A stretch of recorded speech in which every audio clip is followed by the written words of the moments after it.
The recording.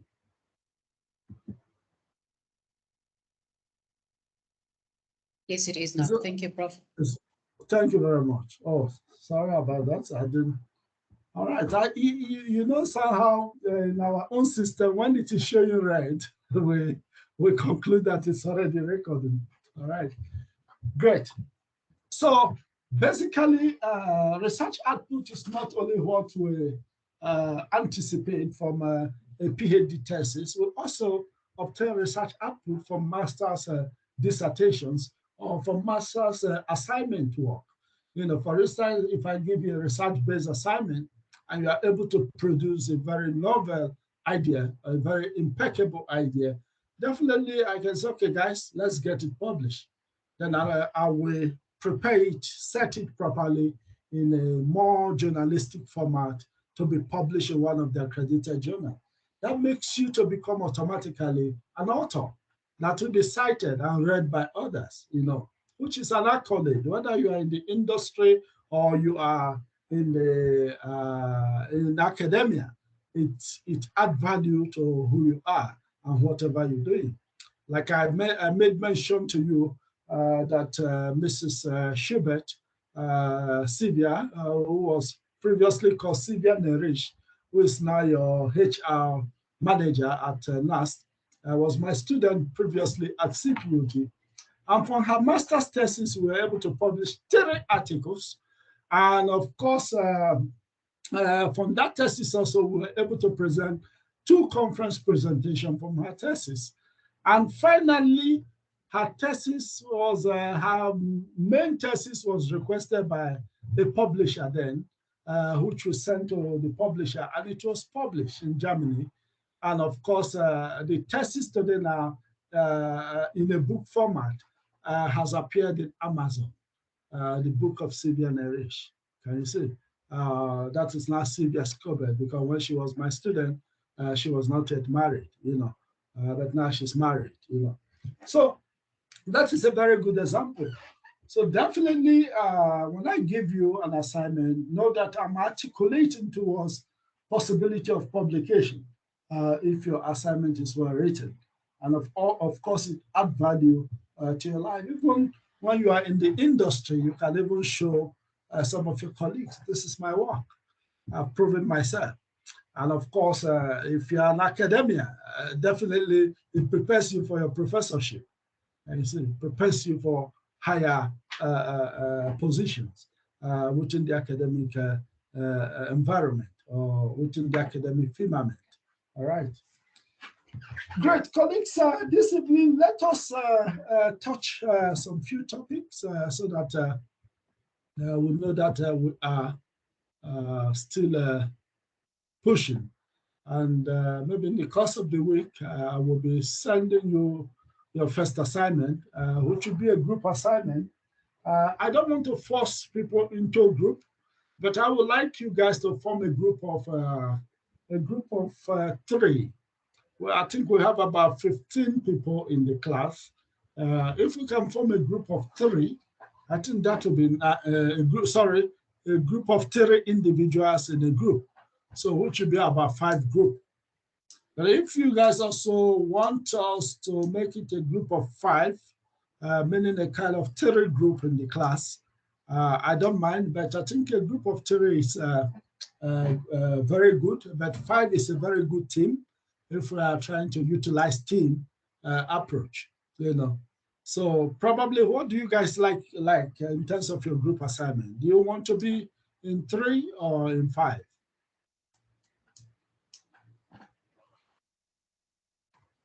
I go for 3. I support 3, Prof. You support 3. Okay. Okay. Do you agree with 3, colleagues? Yes, we agree with 3. Fantastic. Yeah, because also when we have a lot of numbers, we create confusion where some people become social loafers, you know, and they don't want to actually contribute to the ultimate performance. But when we have 3 is a kind of a team, you see, where 3 people can form and of course brainstorm, develop the writer, develop, those who will gather materials, and of course, bring out a coordinator among the group. So I think a group of 3 is very reasonable. So since you have 15 people in the class, for the time being, definitely we'll be having about 5 different groups. Is that clear? Clear, Prof. Yes. Oh, clear, Prof. Thanks. Group of 3. 5 groups. Great. Okay. Thank you very much for resolving that with me. So select your group. When I release the assignment, you start with your group. And in fact, I now have a Nust email. Probably you can send me an email to tell me your group and the members of the group. Maybe one person in the group can just communicate to say, this is our group and these are the members in the group, please. You will do that in the course of the week. I think I have a Nust email now. All right. Okay.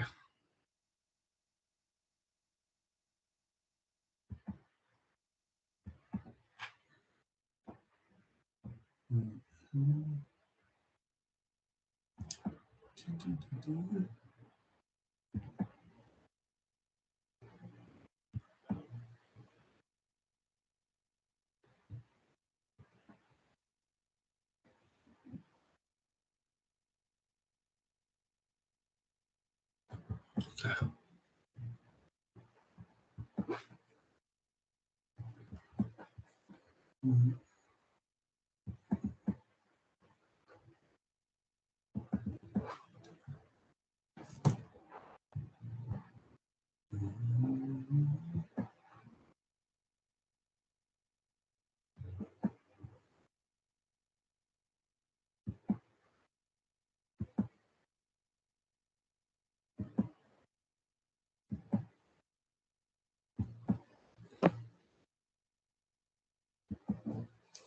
Okay, we'll start today with organizational conflict.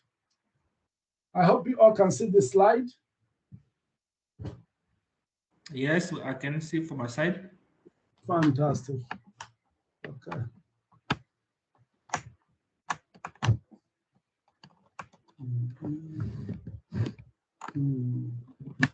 All right. Organizational conflict. That is what we're dealing with. But before that, let me just take. I cannot see the slide. You are not seeing the slide? Not yet. Oh. Yes. Okay. Now it's on. It's on now. Fantastic. Okay. Let me see if I can show. Can you see it now? Are you seeing the slide? Colleagues, are you seeing the slide? Yes, partly, but Is there's it a coming dark now? thing on the other side. Yeah, now it's clear. Yes, I can see. Yes. It. It's on Is it now. moving? Yeah, Is it we are moving? moving. We transitions in conflict for Okay. and now Okay. conflict defined. Okay, fantastic. Okay, meaning it is moving. That's a good one. Okay, colleagues, just give me a minute. Let me just take something. I'll be back in a minute. Hi, Eric.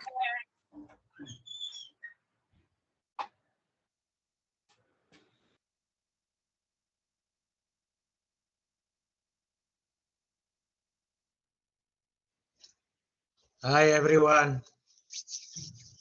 Sorry, I'm late. How are you, Eric? Hello. It's been a race to get to this point here this week and today. How are you guys doing? We are fine. Good stuff. Fine, just missing the Fridays, the usual Fridays. Yeah, you know, the normal ones with no commitments. Yes. You see, like for me, I didn't even have to go to back home. I'm still gonna be in the office. I don't know what time the class is gonna end. So 9 o'clock is the time maybe I'll leave this office. Oh my goodness. It's bad, man.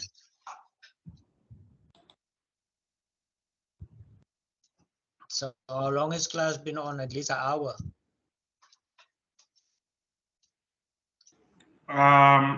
More Not like even. 15 minutes. Yeah, almost an hour, but there were technical glitches. You didn't miss much at all. I think you just need to let Prof know that you are on board so that you can take your register. If he has not done so already, we were confirming our presence last week. Okay, great. Thanks. I'll do that.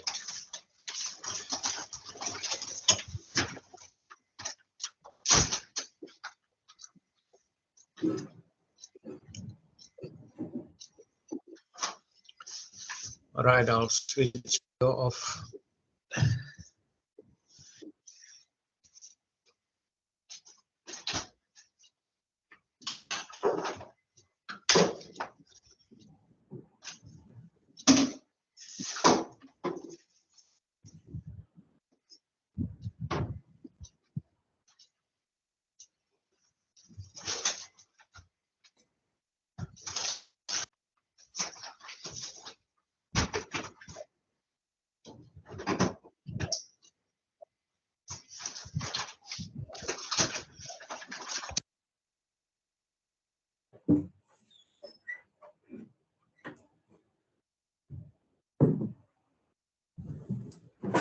Okay, colleagues, are you all still there? Yes, Prof. Fantastic, fantastic. I just want to. Is Eric there now? Yes, Prof. I just want to let you know I've joined. How are you? Okay, fantastic, fantastic. So I'm going to mark you present today. I just put a kind of question mark there. That's immediately I joined, I just heard your voice. I recognized that voice. Okay, great stuff. Because you are the first student I met on this system. Yeah, I remember. Right, so I remember the voice, all right? Okay. Colleagues, we'll talk about conflict.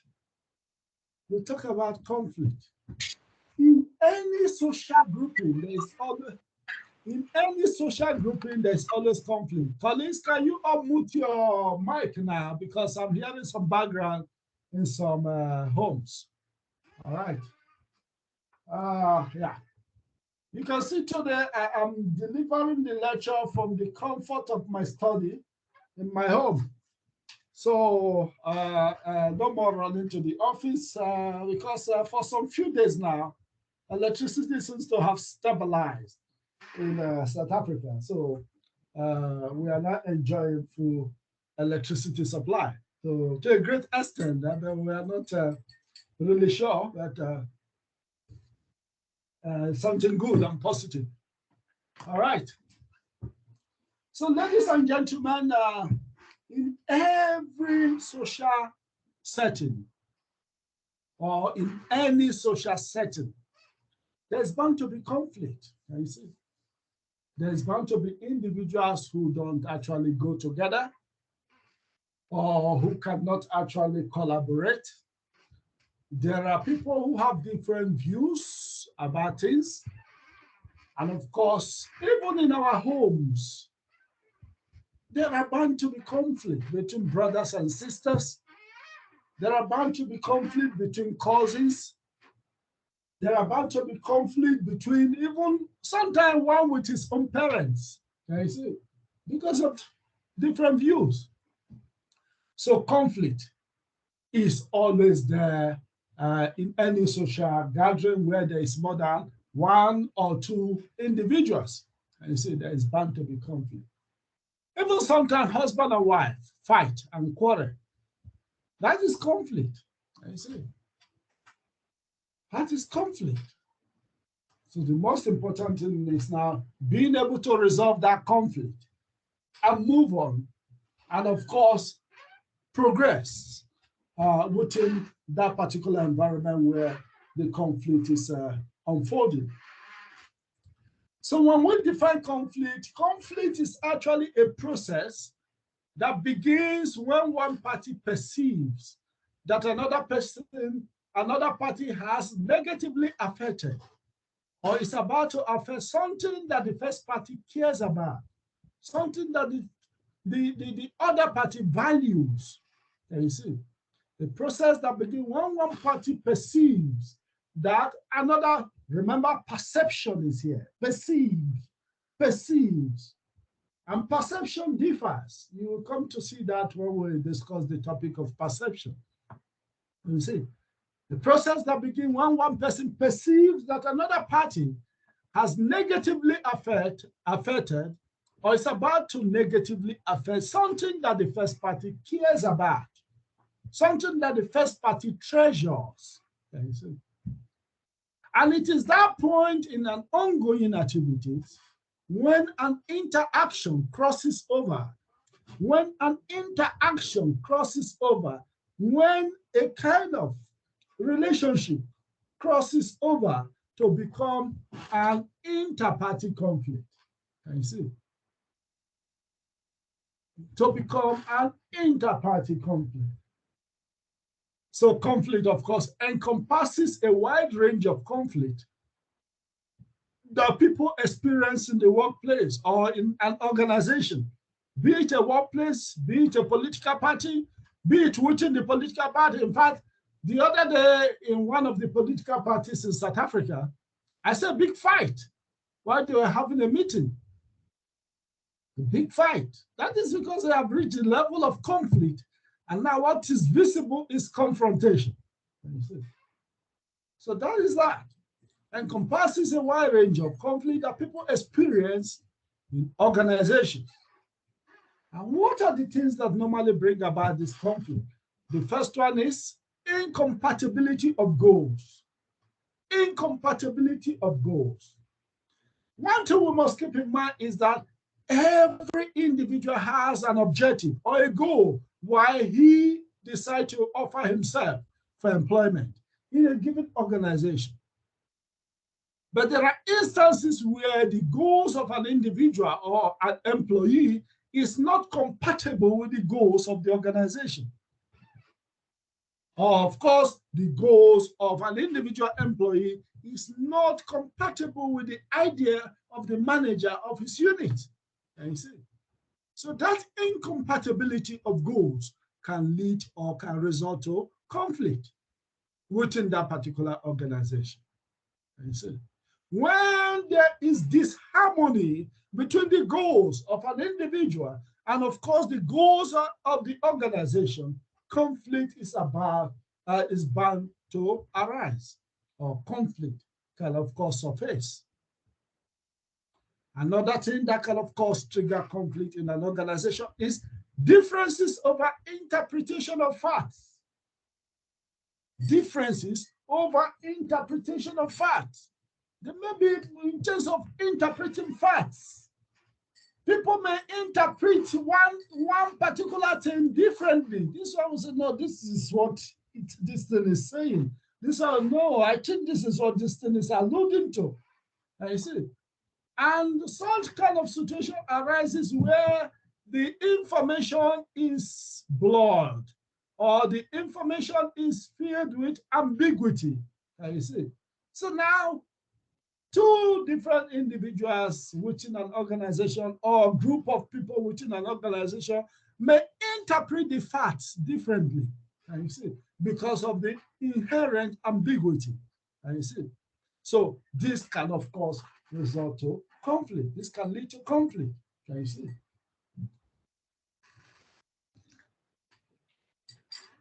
This can lead to conflict, you see. Even, for instance, sometimes we see some of our builders or let me not say now, the very educated builders. You know, in our rural areas, we have, of course, some who are also engineers in their own right. They didn't go to school, but they have learned the trade of bricklaying. You know, sometimes when you give them plan with regards to the house you want them to build, you can see them arguing. This one will say, no, this structure is supposed to go this way. They say, no, I think it's supposed to go this way. There'll be argument, I see. So they are interpreting the plan from different angles. Can you see? That maybe finally somebody who is more enlightened can come and tell you, no, this is actually how it is supposed to be. Can you see? So that can result to conflict. Can you see? Another aspect that can result to conflict is disagreement based on behavioral expectations. Can you see? Disagreement based on behavioral. This one now has to do with personality of individuals. Can you see? One person can even confront another person that, oh, no, you are not behaving properly. The guy will say, how am I behaving? You are the one not behaving properly. You see, in the organization. So the disagreement can arise as a result of behavioral expectation that each person expects from the other person. You see?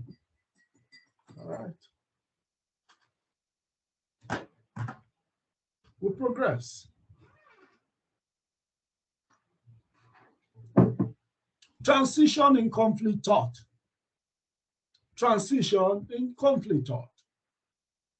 That is the stages, the different stages of transition in terms of course, the progression or the history, in terms of how conflict has, of course, evolved over the years. These different views, different thoughts around conflict over the years. That is what it meant by transitions in conflict thought. You see?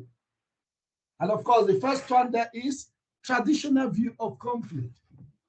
The traditional view of conflict believe that all conflict is harmful. You see? They believe that all conflict is harmful and must be avoided. Can you see?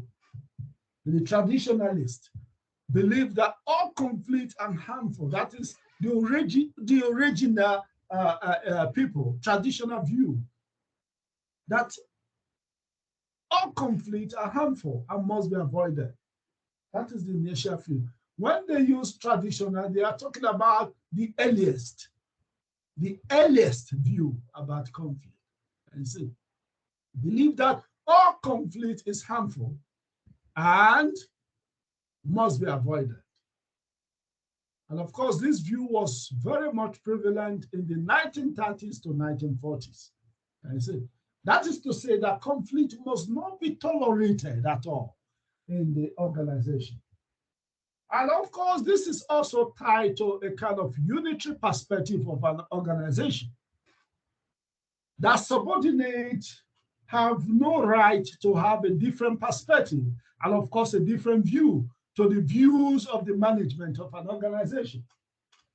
So as opposed to a pluralist concept of an organization where people can have divergent views, the traditionalists believe that you don't have right as an employee to have a different view. Your view must be that of the management. You see?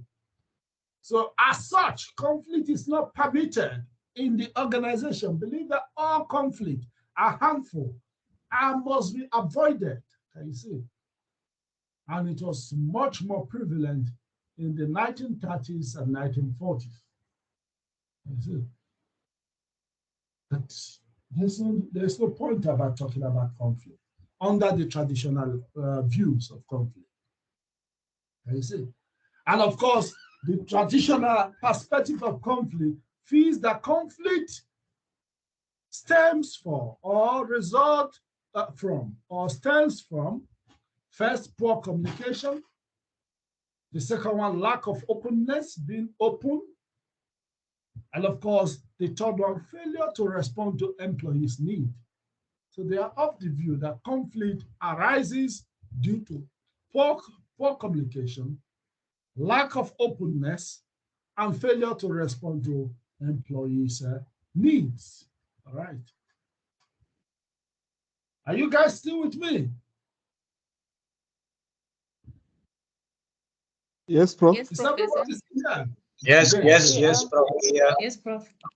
Fantastic. Okay. So now we're still talking about transition to conflict, Church. Now, after the traditionalist perspective of conflict, then came the human relation view of conflict. That's the next school of thought. The human relation view of conflict are all the view that conflict is a natural and inevitable outcome of any group.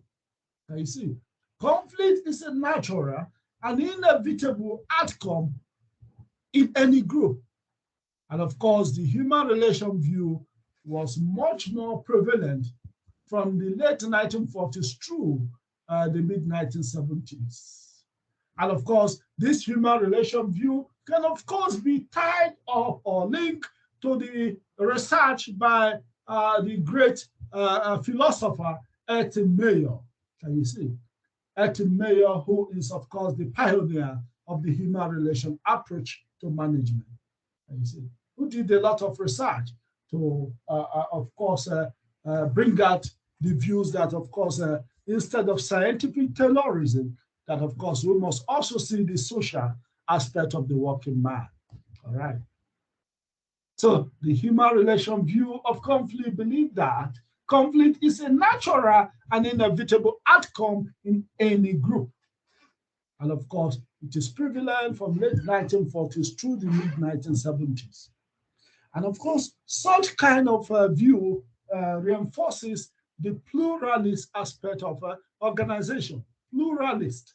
That is to say that organization welcomes divergent views. Can you see?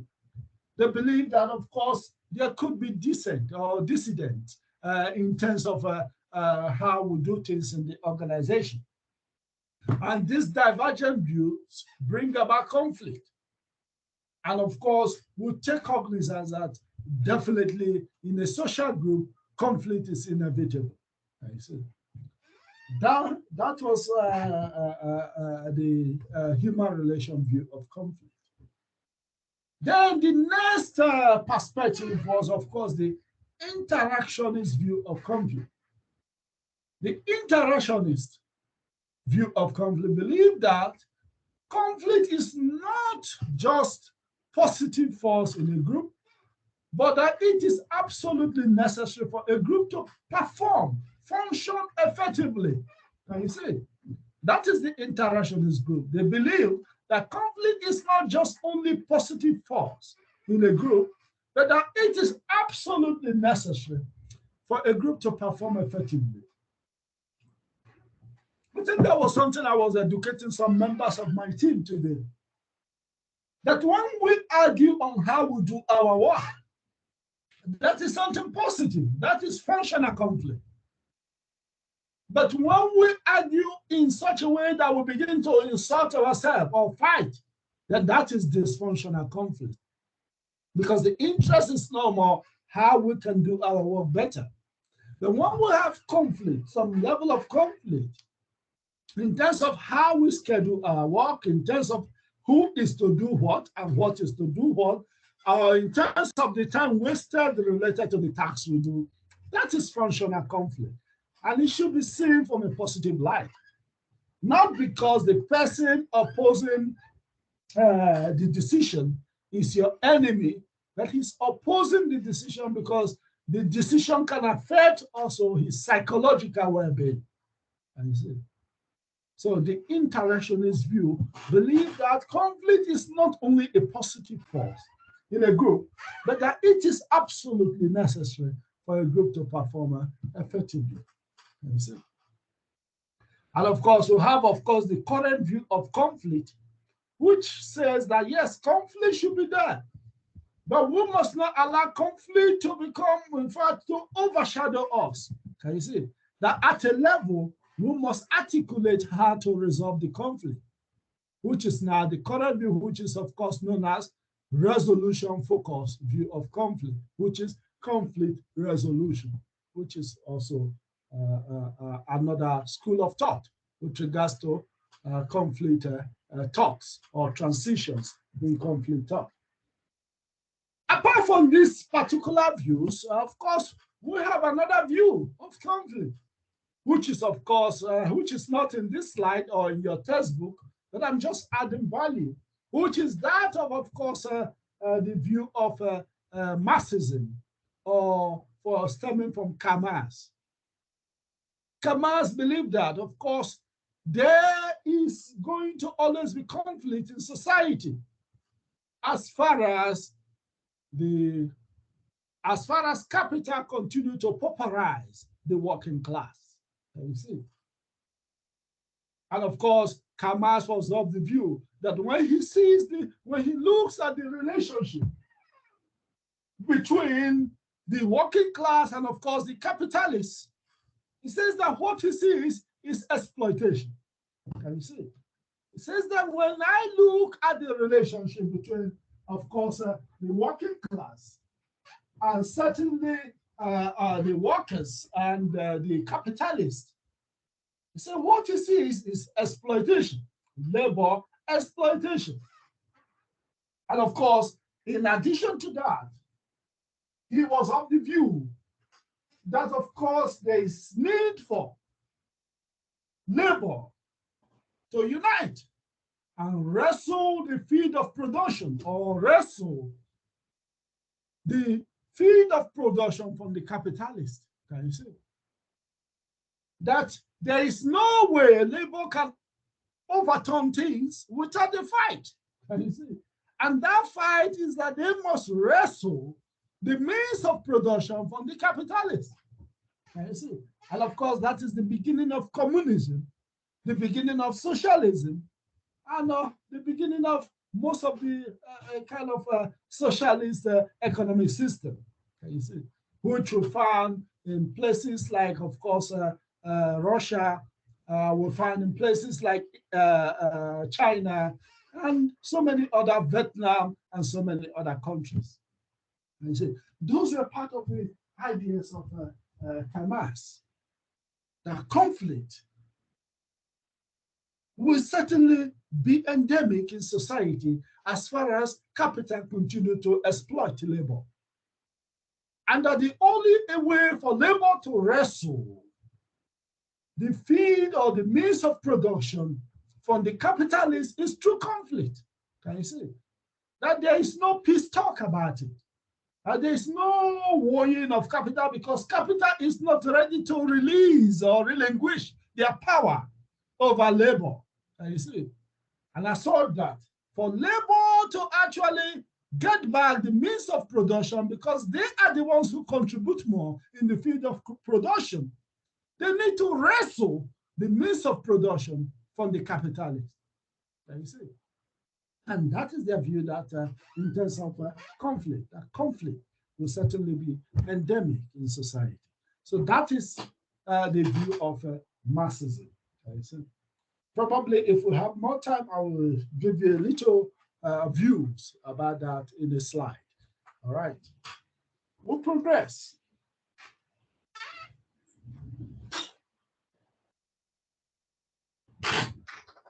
Still with you.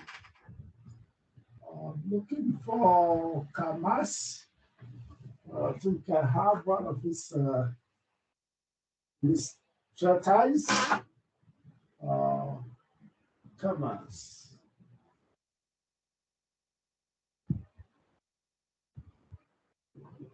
Okay, I think the book is hidden somewhere. Let's progress. Right.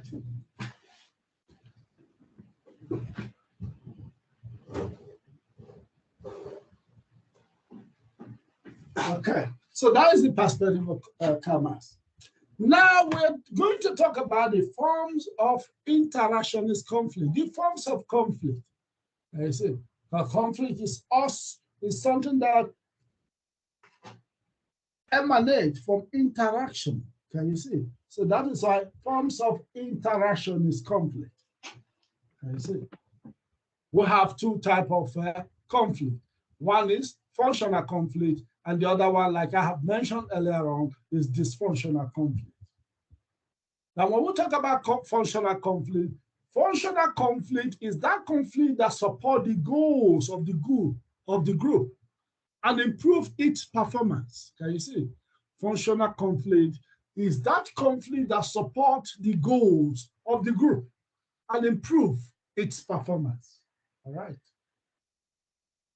And of course, we have dysfunctional conflict. Dysfunctional conflict is conflict that hinders group performance. All right. Dysfunctional conflict is conflict that hinders group performance. All right. We'll progress. We're still talking about type of interaction, types of interaction is conflict. Now, let's try to identify the functional and dysfunctional conflict. When conflict arises or when conflict has to do with tasks, the task that is allocated to each individual, which is, of course, conflict over the content and goals of work. Low to moderate level of this type of conflict is considered as functional conflict, which is positive. Low to moderate, you see, it shouldn't be so much. Low to moderate level of this conflict, because when it passes the moderate level, then it can become a dysfunctional conflict. So low to moderate level of this type of conflict is functional in an organization. Now we'll talk about relationship conflict. Relationship conflict, because it is a conflict between individuals. And you see now personal issues have entered into the conflict. So that is conflict based on interpersonal relationship. That is almost dysfunctional. Can you see? Such kind of conflict is always, can you see, dysfunctional.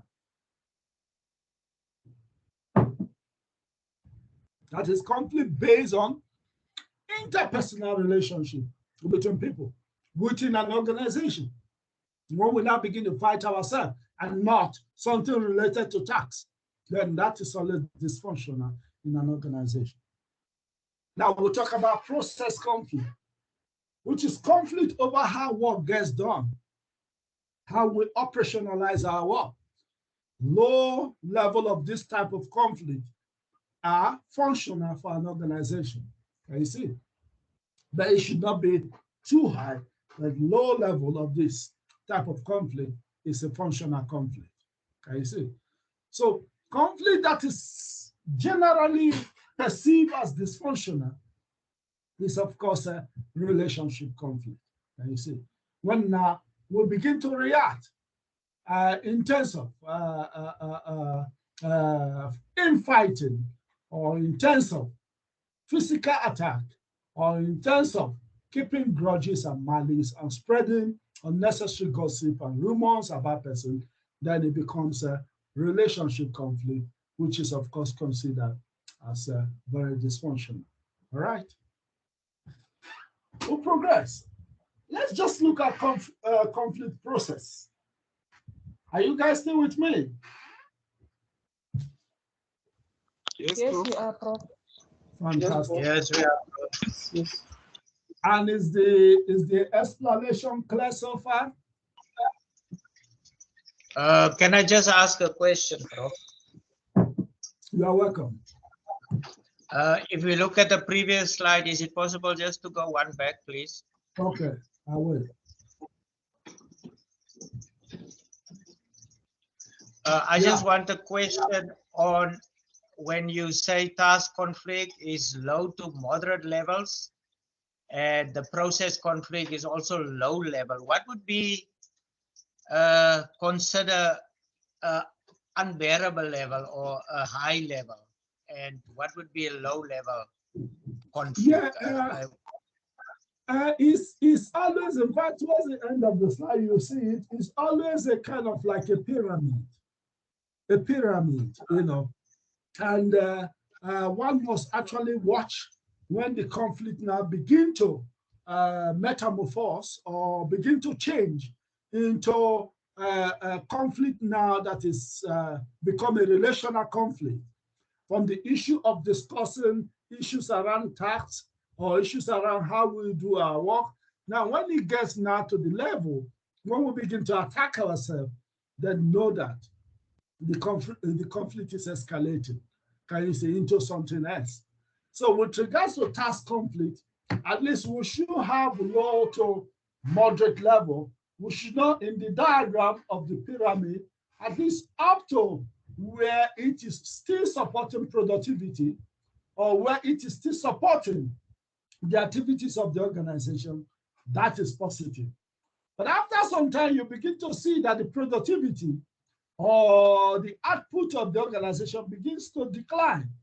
Then you can, of course, investigate to know that the conflict is what is actually resulting to this low production or decline in our activities. Can you see? So that is when now the conflict begins to yield a diminishing return instead of a kind of a positive outcome for the organization. That's clear. Thank you, Prof. I got that. Great, great. But I will also show you the diagram at the end of the slide so that you can also have an idea on that. All right. We'll progress. Any other question from colleagues? Any other question? Any other question? Prof. So I progress. Let's progress. Fantastic. All right. So you can see conflict process. Conflict process. We will focus on each step in a moment of conflict. And of course, what are those steps? The first process in terms of conflict is, of course, stage one. Stage one, it begins with, of course, potential opposition or incompatibility. Can you see? And of course, what are the antecedent conditions for that? Communication. Poor communication or poor interaction. That is the first one. And of course, in the first box there, you see. Then, of course, structure. The structure of the organization can, of course, lead to conflict in terms of potential opposition or incompatibility, where someone is not comfortable with the structure that was introduced in the organization. Can you see? And of course, personal variables. Can you see? Some individuals are very difficult, some are very soft, some are very accommodative, some are not accommodative, some are very positive, some are very negative, some are very considerate, some are very inconsiderate, some are introvert, some are extrovert. Can you see? It goes with, of course, what we have discussed under leadership in terms of the 5 personality type of leadership. Can you see? So there are certain qualities of individuals that can, of course, create conflict. There are certain human beings, no matter how you try to please them, they are not pleased. Can you see? That kind of a person cannot function with a soft-minded person also, who, you know, and of course, if such kind of a person is also working with somebody who also have his own character, there is also bound to be conflict all the time. Can you see? So that is that in terms of stage one, potential opposition and incompatibility, which of course stems from poor communication and of course structural variables and of course personal variables. Then the second stage there, once this potential opposition and incompatibility comes up with regards to communication, structure, and personal variable, what you notice is first and foremost, people begin to perceive conflict in terms of how this person communicated to me. Can you see? He was very rude when he spoke to me. He was arrogant. He was full of himself in terms of communication. Can you see? Or this change in the organizational structure is affecting the way I function with regards to structure. So you begin to perceive it. You are seeing it, perception. And of course, like we always say, perception differs. Different people may see it from different angles. But now somebody who is perceiving it, after a while, you begin to feel it. You begin to feel stressed. You begin to feel anxious, anxiety. You begin to get anxiety disorders and so many other things. So you are perceiving, you are now reacting to it because you are feeling it. That is the stage 2, which is, of course, cognition and personalization. You have taken cognizance of the situation that is antithetical to what you want in that particular environment. And of course, you begin to internalize it. Can you see? Personalize it. And that you are now feeling it. Then the third stage there is intention. Can you see? Conflict handling intention. Now you have perceived it, you have felt it. The third stage is conflict handling intention. How do you respond to this thing that you have felt or you have perceived or felt? Definitely people have different ways they respond to it. Some people can decide to respond competitively or oppositionally or as an opposition and take up a kind of competing tactics. Some can see such kind of conflict and say, oh, what do we do? Let me see how I can actually talk to this person so that we can collaboration, and see how we can, of course, overcome this conflict. Some people can say, okay, there's conflict. Now, let me see whether there's possibility of a compromise. Can you see? Let's compromise and see how we can, of course, move on in terms of what is actually bringing a kind of conflict. Then another aspect is there are people who respond to it in terms of handling it.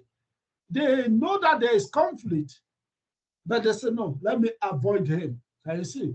Let me just ignore the conflict. Let me avoid this person and just continue moving. There are people who also rely on that tactics, which is called avoidance tactics. And we do that most of the time. There are certain people that will offend you in the organization.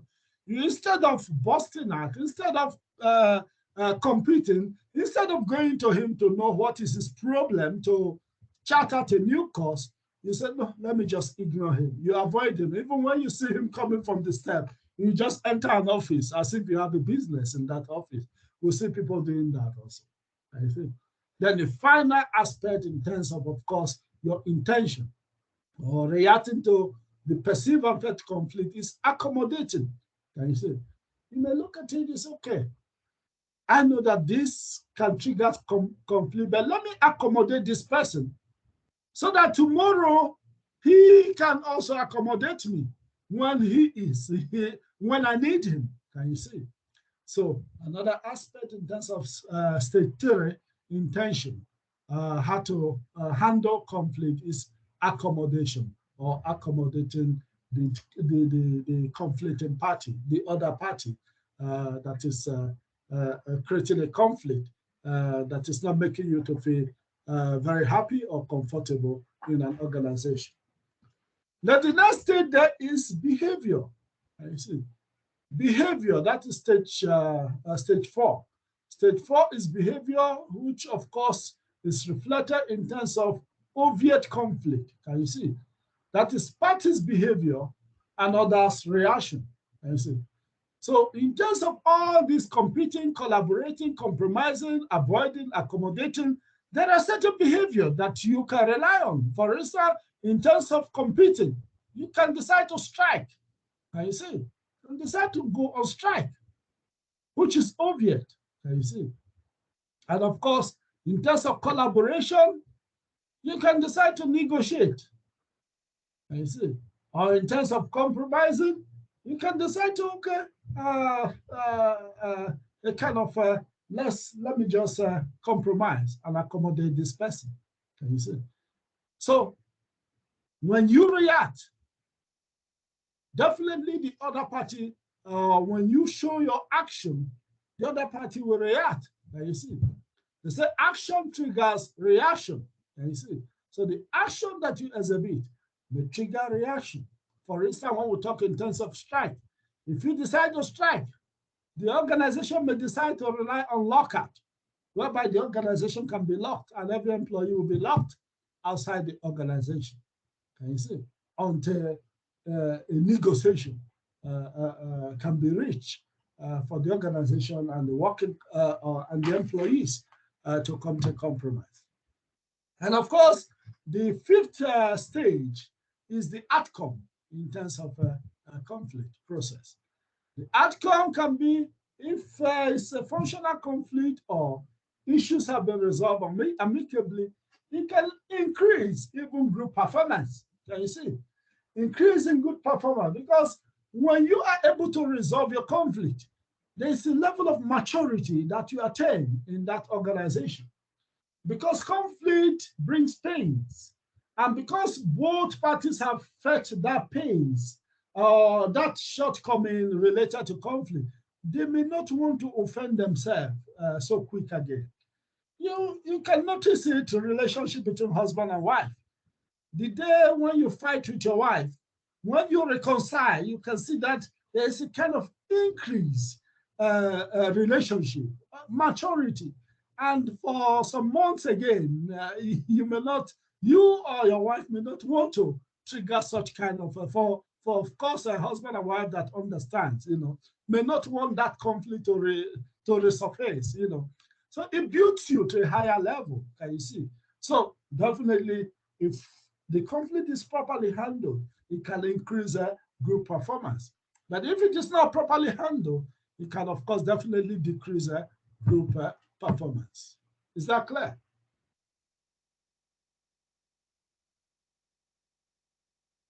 Is that clear with the diagram? Yes, Prof, it's clear. Yes, Prof. Fantastic. Is that clear from other colleagues? Yes, Prof, it's clear. Yes, Prof, it's clear. Very clear. Fantastic. Fantastic. Thank you. Great. We'll progress. So potential opposition or incompatibility. What are those opposition? The first one is communication.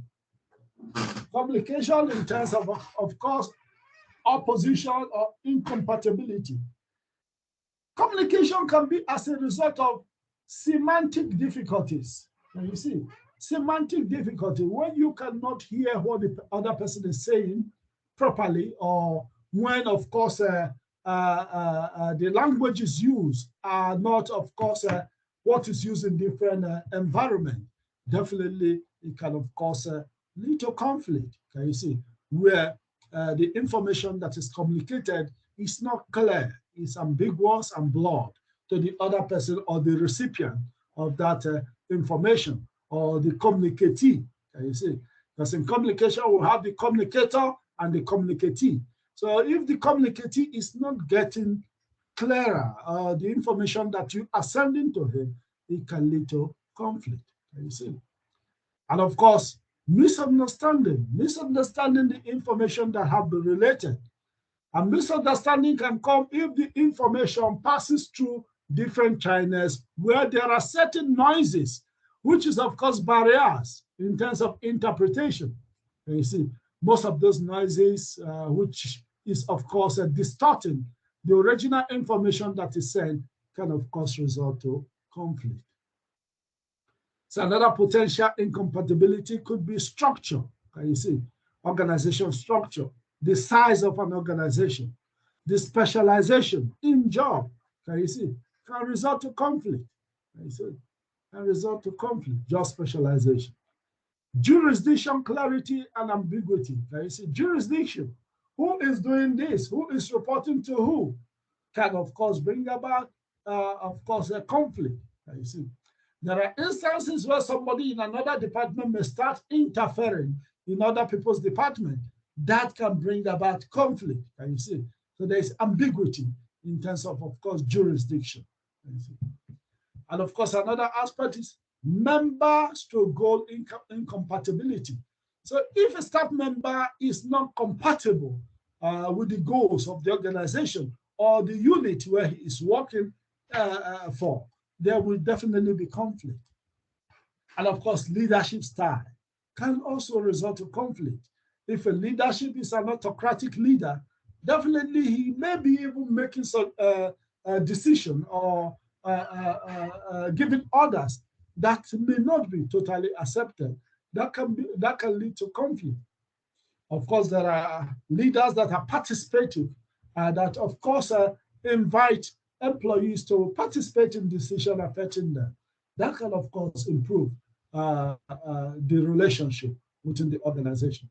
So leadership style can of course either increase conflict or of course reduce conflict. Reward system. The reward system in an organization, apart from the win-lose issue, reward system can create conflict where some individuals within organization perceive inequality in terms of the reward system, where of course some people are more favored in terms of the reward system more than others. It creates a kind of sense of inequity in an organization, and that can result to conflict. Then dependence or interdependence of group. When one particular group depends on the work of others to carry out their work, for instance, if you are in a manufacturing organization where one group have to finish maybe the car doors before you guys hang it on the car, for instance, in an assembly line, it could be that can even result to conflict if there is delay or if there's a perception of deliberate delay from the other department to deliver some of the materials. That can lead to conflict, dependence, and interdependence of group within an organization. That can, of course, lead to conflict. All right. Okay. Just a minute. All right.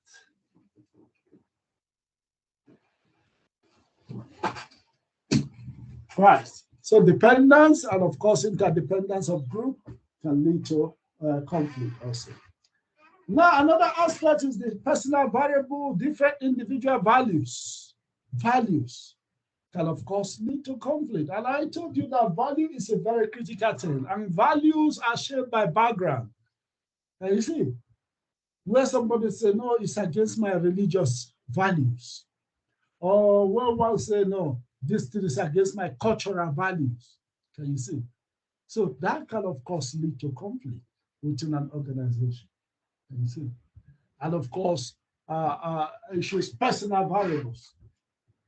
Personal variables, personality types. Can you see? And I gave you a perspective that we have different personalities. Can you see? Some are difficult personalities, some are soft personalities, some are, of course, conscientious personalities. Some are good listeners, some don't listen, some are kind, some are wicked, some are disciplined, some are very wayward within the organization. Can you see? So personality type can, of course, trigger conflict in an organization. So which is, of course, personal variables. All right. We'll progress. Now stage 2, which is of course cognition. Cognition, which is important stage for 2 reasons. I see. Stage 2. That is, conflict is defined. Perceived conflict. Perceived conflict is awareness by one or more parties of the existence of conditions that create opportunities for conflict to arise. You see. So emotions are expressed that have a strong impact on the eventual outcome. And of course, we have a affect conflict.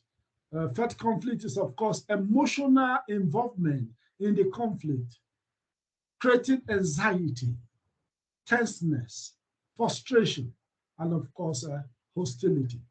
So these are the 2 kind of cognition and personalization, which is, of course, the stage 2 in terms of perceived conflict and, of course, felt conflict. Perceived conflict is awareness by one or more parties of the existence of conditions that create opportunities for conflict to come or to arise. The felt conflict is emotional involvement in a conflict, which creates anxiety, tenseness, frustration, and of course, hostility. All right. Now, stage 3, which is, of course, intention. Intention, I have given you the different conflict intentions, how people react, or how people try to respond to that felt, that perceived and felt conflict. And if you look at intention, the intention is, of course, decision to act in a given way. And you see, behavior does not always accurately reflect intent. And you see, behavior does not always accurately reflect intent. So we have two dimensions of conflict handling intention. One aspect is what we call cooperativeness. One part of it is cooperativeness, which is attempting to satisfy the other party's concern. And the other one is assertiveness, which is attempting to satisfy one's own concern. That is your own concern, as opposed to satisfying the other party's concern. And you see, so if you look at that diagram there, you can see that diagram on your y-axis, you have unassertive behavior.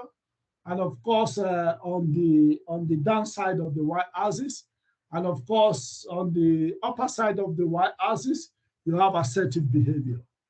Then, of course, on the s-axis, you have uncooperative behavior in the beginning. And of course, you have cooperative behavior at the right-hand side of the diagram. And you see. So if you look at competing behavior, you can see the two arrows facing themselves. Yeah, ready to fight and respond to each other. And of course, that comes under assertive behavior. You see. And of course, you can see also when you talk about collaboration, both of them now have decided, okay, let's come together, let's collaborate, and of course, resolve this issue and move on. You can see the two arrows are still pointing at each other, but pointing in a kind of agreement position. Okay, let's go work it out together. And you see. Then if you look at the middle point there, which is of course compromising, I think it is also in between the assertive and of course the unassertive behavior, whereby, okay, the two parties now say, okay, let's compromise and work together. You can see the two arrows facing in the same direction. Then, of course, the unassertive behavior, and of course, which is, of course, regarded as also uncooperative behavior, is also avoidance. You can see the two arrows there pointing at the opposite direction. That is, in fact, let me avoid this person. I don't want to talk to him. I don't want to talk about the conflict. Let me just avoid him. But how long can one avoid someone if both of you are working in the same organization? Can you see? So avoidance. Then, of course, the next one there is, of course, accommodating. Accommodating is a situation where one party to the conflict says, oh, okay, I know there's conflict. Let me accommodate him. Let me, of course, accept. For instance, management can say, okay, I know there's conflict between us and the workers. Let me see how I can accommodate them so that tomorrow, if I also want them to support me, they will also accommodate me. And you see, so that is the arrow there, which is, of course, cooperative and, of course, unassertive behavior. And you see. So that is what the diagram is actually reflecting or alluding to. Is that clear? Yes, Prof. Thank you. Great. Fantastic. We progress. Yes, it's clear. Fantastic. Okay, we progress. Now, the next one is stage 4, which is, of course, behavior. People are exhibiting behavior. And of course, conflict management, the use of resolution and stimulation technique to achieve the desired level of conflict. And you see, that is what conflict management is all about. But we have to first of all look at conflict intensity continuum. How conflict intensify? You can see, look at the diagram there. You can see in the beginning, there was no conflict at the bottom. And you see, there was no conflict. And in terms of the continuum, first and foremost, what you begin to see with regards to conflict, I think this also ties very much to what Eric was asking, but I still plan to show him in a diagram, in a pyramid diagram. You know, first and foremost, minor disagreement and misunderstandings. And you see, people begin to have minor disagreement, misunderstanding in the organization. You know, either hard things are done or in terms of most of the variables that we have spoken about, structural variable, communication, and of course, personal variables. Then along the line, you can see that now minor disagreement now begin to move into what they call overt questioning or challenging of others. Can you see? This will now begin to move into a new stage, which is people now begin to question, people now begin to interrogate other people's behavior. Can you see? Now, from interrogating other people's behavior, from questioning other people's behavior, maybe the person reacts by attacking the person verbally. You see, we move to a higher level. Attacking verbally, why are you questioning this? Who are you? You know, the guy was, no, you are funny, you know. You see, assertive verbal attack. Then from assertive verbal attack, argument, for instance, if it is an issue of increasing wage, you know, maybe minor disagreement in the first, like we use a good example of the Marikana crisis. First and foremost, it was a disagreement. Why are managers earning so much in the mines? And we that do the work, we don't even have anything. We are living in ghettos, and we are living in fact, in pathetic working condition. We risk our life, but they don't increase our pay. You see, they begin to question. And managers are earning executive pay. In fact, 100% more than, of course, what some of the, let me say, almost 90% of what some of the workers are earning. They begin to question those kind of tendencies.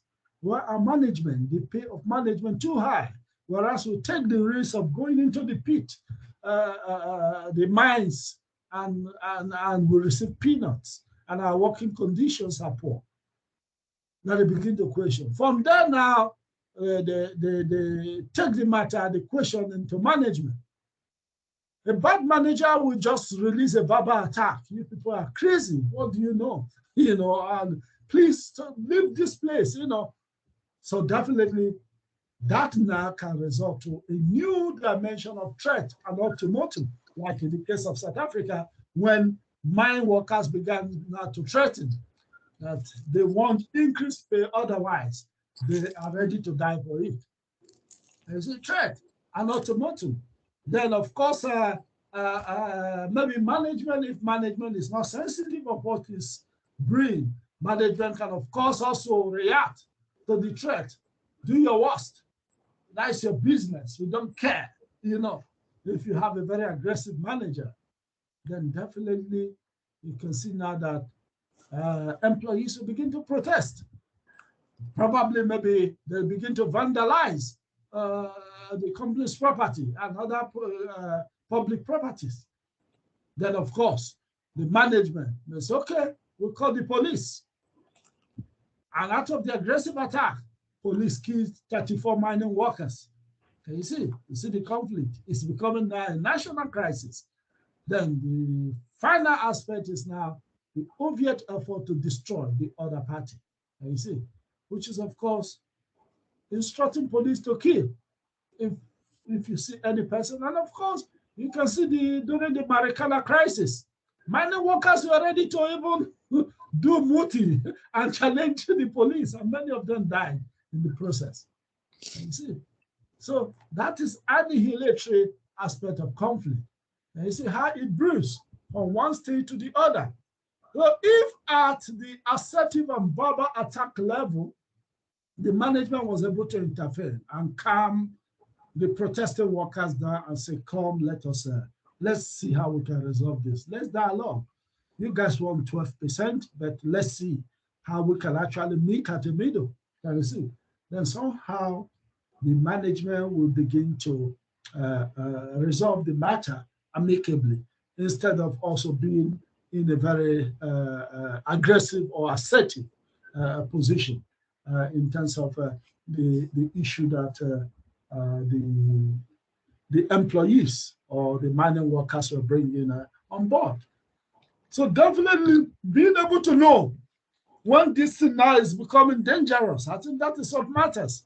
Can you see? Because before we started seeing that altercation between the employees or the working class or the miners, and of course the management, which resulted in the invitation of police, because of course the mines is one of the source of revenue for the country, for instance, South Africa, and of course to a certain extent other part of SADC. Definitely before the introduction of the police and all those tensions, if the matter was resolved through negotiation earlier on, we would have actually lost 34 mining workers to that Marikana crisis. All right. So that is how it brews. So being able to know, oh, this thing is getting out of hand, and these people are serious. Being sensitive, that is why a leader must be emotionally intelligent. Can you see? We spoke about emotional intelligence when we spoke about the title of leadership. Emotionally intelligent, knowing, wow, no, these people are serious. If we don't interfere, if we don't calm things down, this thing can lead to something else. Can you see? So those are the issues in terms of the stages, in terms of conflict intensity continuing. All right. So we have different forms of conflict management techniques, which of course ties to conflict management technique, the first bullet there. There are different forms, conflict management technique. The first one is problem solving. Problem solving. Problem solving is when there is conflict, a situation where the parties to conflict decide to meet themselves face to face, identify the problem that is causing conflict, and resolve it amicably. That is one way to resolve conflict or manage conflict within a workplace. The second one there in terms of conflict management technique is superordinate goals. Can you see? Superordinate goals. When there's conflict, definitely management and the employees can create a superordinate goals that will be favorable to every person. Can you see? A goal that will make everyone to be happy in terms of how the organization can move forward. So that can be one way of resolving conflict. Another aspect is expansion of resources. If the conflict is as a result of lack of resources, and there is infighting in terms of how to share resources, I think one way to resolve such conflict is expand the resources. You see, create more resources, expand resources so that resources can get to every department or unit or persons as the case may be. Another way of conflict resolution is avoidance. I have mentioned about avoidance, but the point of the matter is that avoidance may not be a continuous tactic. You may avoid, but definitely you still meet this person in, for instance, departmental meetings or other forum. So you cannot continue to avoid, but avoidance is one conflict resolution. Of course, avoidance can work if both of you are in different locations. Can you see? You'll say, no, I'm not going to see that guy, and I don't want to cross his path or her path. Let me just avoid that. So that is one way of handling conflict or managing conflict, which is, of course, part of conflict resolution. Another one is smoothing. Smoothing is a situation where parties to conflict decide to say, okay, let us play down our differences and see how we can, of course, look for other things that will motivate us to harmonize or to work together. Let us, play down this thing that is creating a difference between us, and focus on things that unite us. So that is with regards to smoothing. Another aspect is compromise. I've given you an idea in terms of compromise, where you decide, okay, we are in a conflict. Let us see how we can compromise. Let us see how we can meet at a middle point, in terms of this issue that is, of course, creating a kind of acrimony between us. And of course, another aspect is, of course, authoritative command, another way to resolve conflict, where management give an authoritative command. Definitely, sometimes authoritative command can boomerang, like I have already mentioned to you with regards to Marikana crisis. Maybe if management say, no, go back to your work. Whether you like it or not, we are not going to listen to you. Go back to your work or you lose your job. That is a kind of authoritative command. Sometimes it works when management gives threat. For instance, currently Nigerian academics have been on strike, and the government have been telling them, go back to work or you lose your job. And many of them have refused to go back to work. None of them is even going back to work. That is a kind of authoritative command. There are instances where it can boomerang, and nobody wants to listen to authorities. Another aspect in terms of conflict resolution is altering the human variables. Of course, altering the human variable, changing the kind of the personality of people through behavioral conditioning. And you see, somebody can, of course, be sent to some training to change his behavior. And of course, the course you are doing today, organizational behavior, those are also part of also changing people's behavior in the workplace.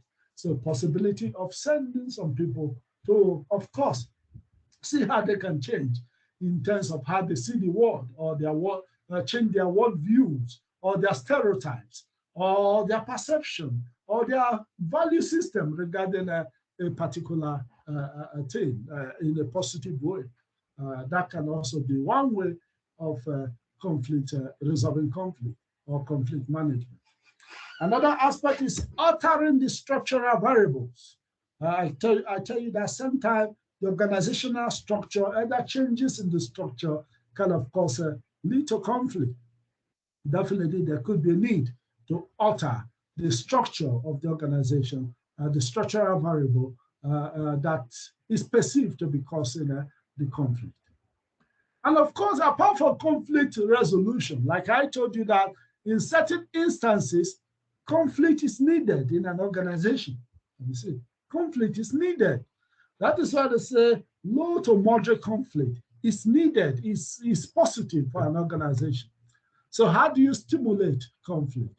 The various ways to stimulate conflict in an organization is a kind of bringing outsiders that are not members of the organization to be part of the organization, that have different worldviews on how things are done. Then definitely that can, of course, trigger some level of conflict in the organization. Another aspect is, of course, communication, where you, of course, give some kind of ambiguous communication to people within an organization, creating a kind of some level of conflict where, of course, the communication is really intentional to stimulate conflict in the organization. And another aspect in terms of conflict stimulation is restructuring the organization. Can you see?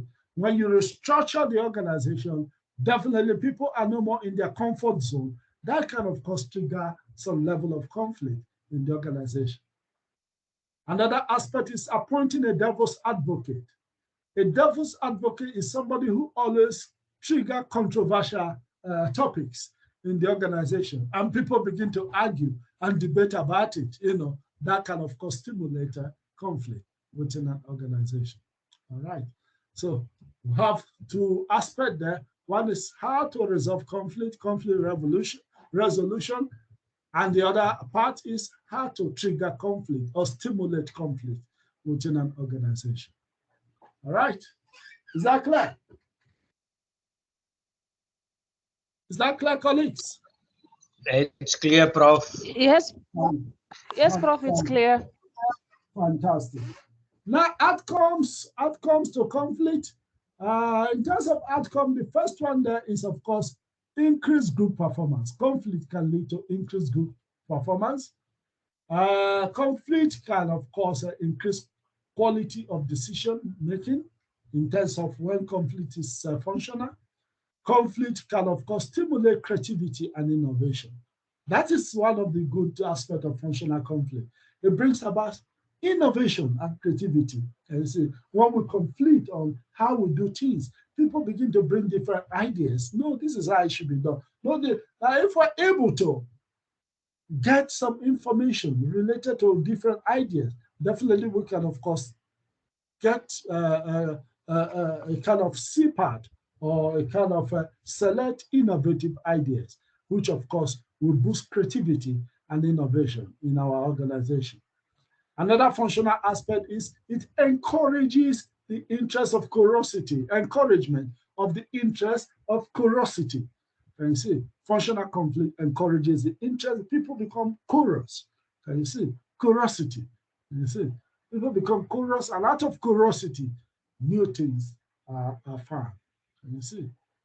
New things are discovered. Because sometimes curiosity is the mother of invention.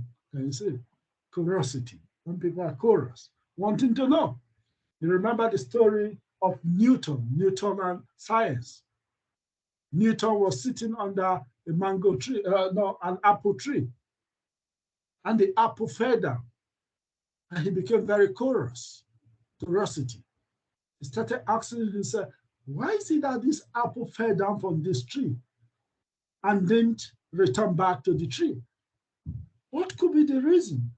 And he started thinking, and that is the beginning of the law of gravity. And that is why we can fly an aeroplane today. All are from the Newtonian science, being a curious human being. And he was able to know that the earth is subject to gravitation. Can you see? And that is where the law of gravity, for those who did physics, came from.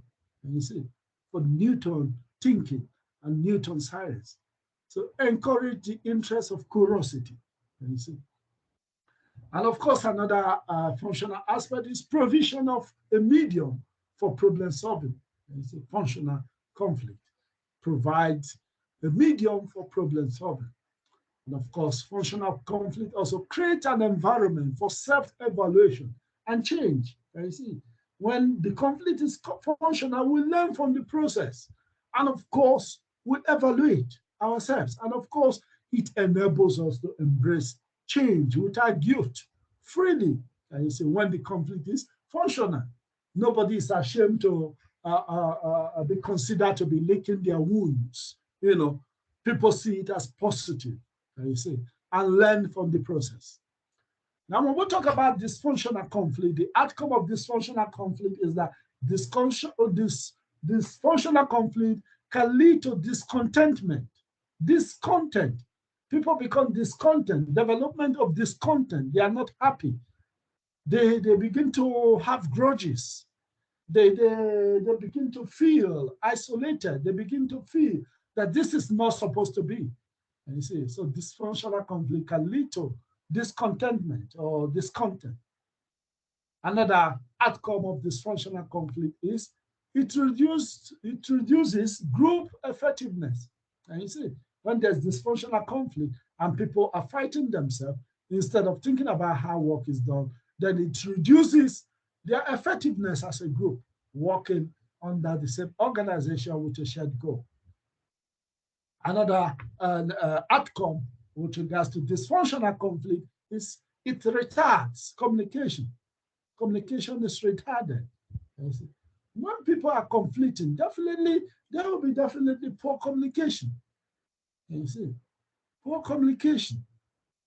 Then, of course, another aspect, another outcome of a dysfunctional conflict is, of course, infighting among group members.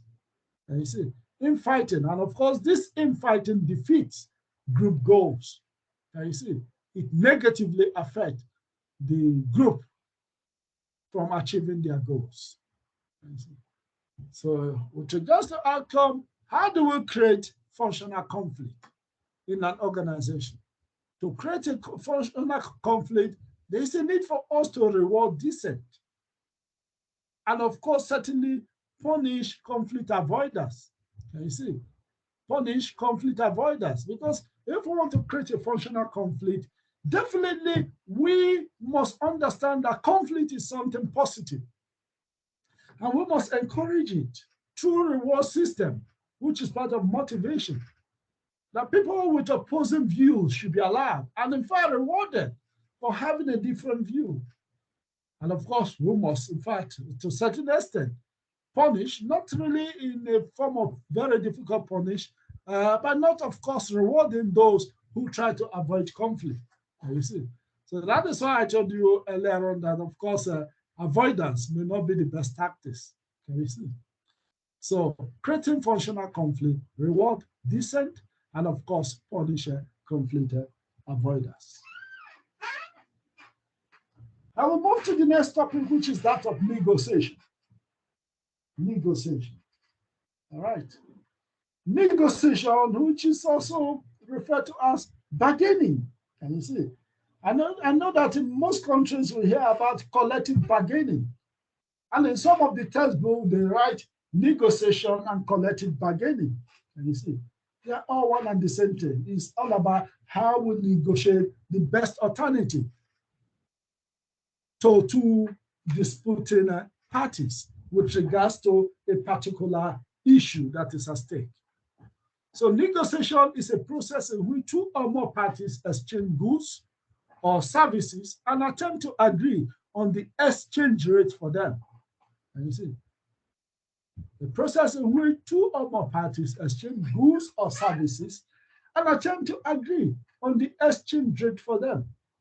And you see, these are just giving a kind of simple explanation of negotiation. For instance, even when you go to the market, sometimes you negotiate some of the goods you buy. And you see, you bargain. That is why it is also called bargaining. Can you see? If you now enter the Pick and Pay in Windhoek, and there are certain items, I know that in terms of Pick and Pay, there is a price tag to most of the product. But let me just use an example of most of those people who sell goods close to the Pick and Pay at Windhoek. There are certain people that sell clothing, they sell material just at the door of that Pick and Pay, close to the lift at Windhoek there, the shopping mall there, close to Buller Height, the tallest building at Nust campus, the shopping mall there, If you're buying some of those items that they're selling, clothing, some of African attires and the rest, and there's no price tag for them, of course they can say, okay, it's 500, can you see? Now, when you begin to say, can't I get it for 400? You are negotiating. You are bargaining for those products, can you see? And in some instances, they can say, okay, I think I bought one shirt from that place, one beautiful jean clothes that has a kind of African design on the chest when I was at Windhoek, I think when I first spoke to the lady, how much is this product? I think she told me 500 Namibian dollars, Then I asked her, can't I get it for 400? It's okay, you can. He said, but it's 500, but you can take it for 400, So and I paid 400 and I left, So that is negotiation. Can you see? Negotiation. She's selling for 500, but because there is no price tag, I was able to bargain for 400, and she was willing to sell for 400. And of course, maybe she got it for 300. She's selling for 400, making $100 profit, and of course myself earning $100 from the transaction. So we have done a kind of sharing the profit. Instead of her getting the $200 profit, she has given me $100, and she has kept $100 as a profit. So those are part of the negotiation and bargaining, which is a process in which two or more parties engage, exchange goods and services, and attempt to agree on the exchange rate for them. So there are two general approaches to negotiation. The first one is known as distributive bargaining, which is, of course, a negotiation that seeks to divide up a fixed amount of resources. And you see, distributive bargaining. And the other one is, of course, integrative bargaining. With regards to distributive bargaining, it's a negotiation that seeks to divide up a fixed amount of resources. With regards to distributive bargaining, it is a case of a win-lose situation. Can you see? A win-lose situation. That is to say, if I win, you lose.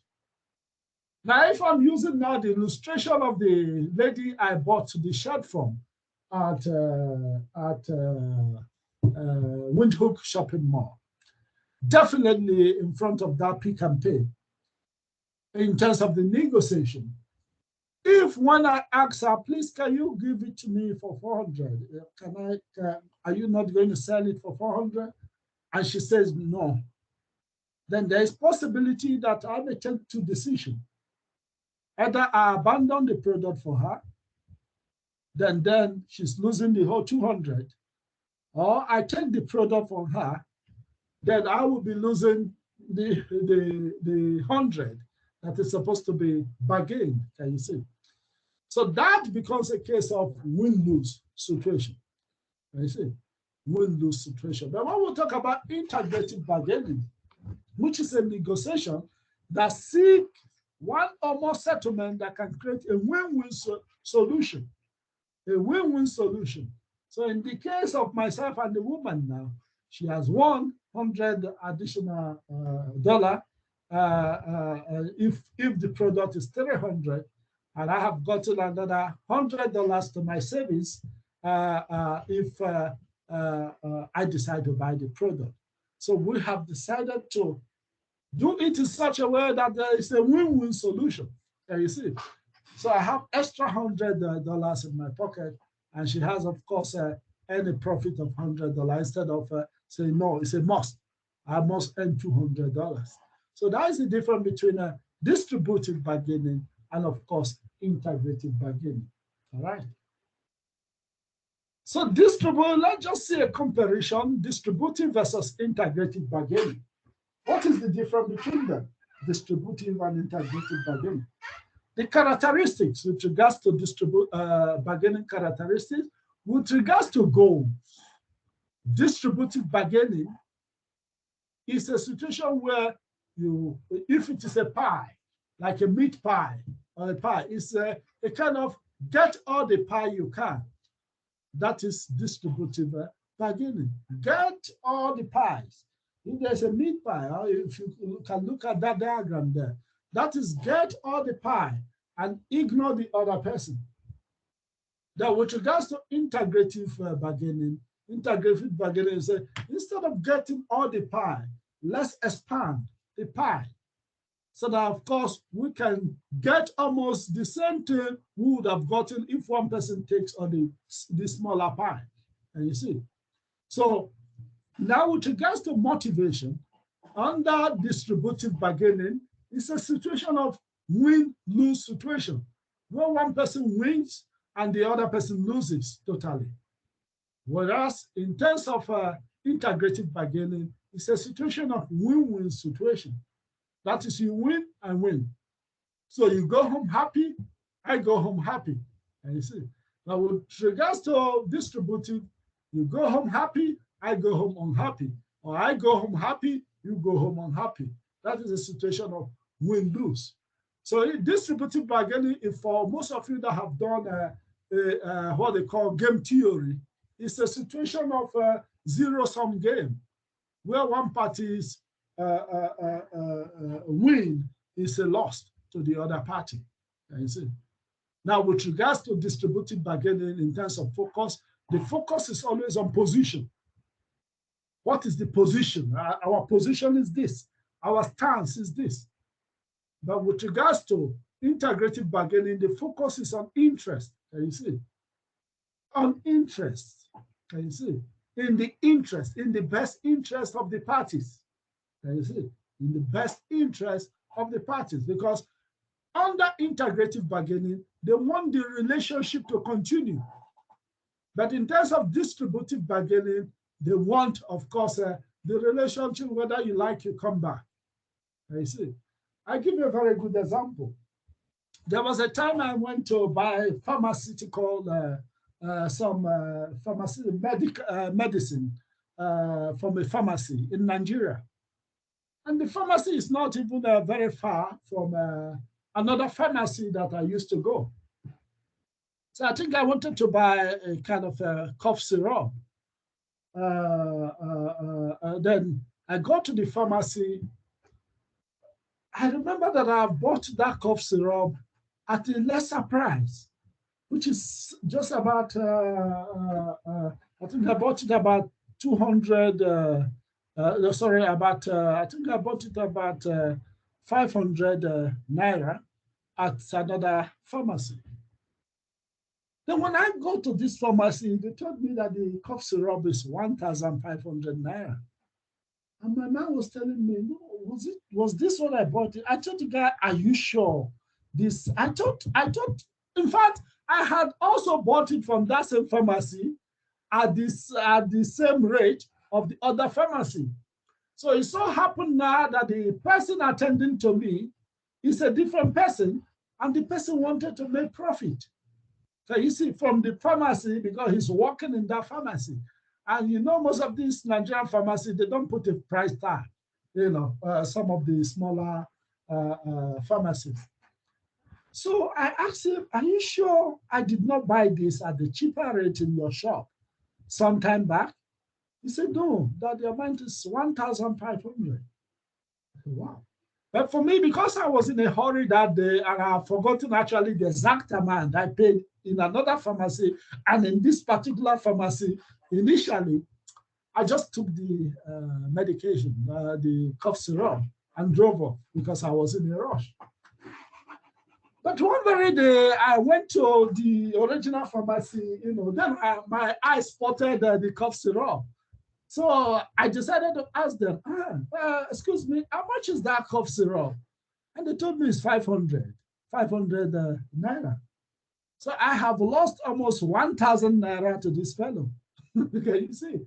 So for me, that ended my business with that other pharmacy. I saw that place as actually a place where customers are scammed.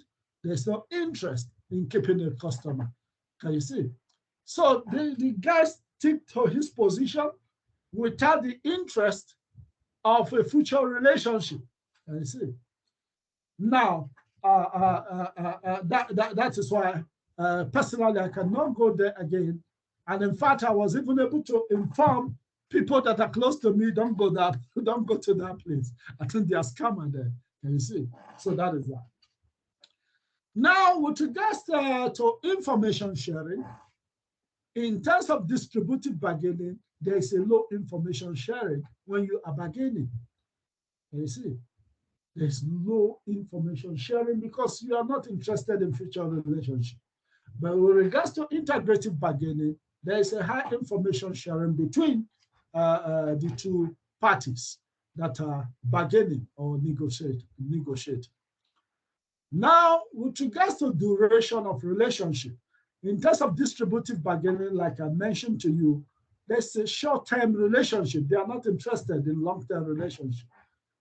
But with regards to integrative bargaining, there is an expectation that there will be future relationships. So if we bargain in bad faith, definitely it will affect our future relationship. So let's bargain in good faith so that at least we will meet again in future. You see? So that we can shake our hands and say, it was good doing business with you. We'll meet again. Then say, okay, bye. I think we'll call it a day. You see? So those are the two aspects. And if you look at the pie there, you can see in terms of distributive bargaining, the pie is small, very small pie. But with regards to integrative bargaining, you can see the pie has become bigger. So that even the share of each parties may even cover the share of one person taking the whole pie under distributive bargaining. Is that clear? Does it make sense?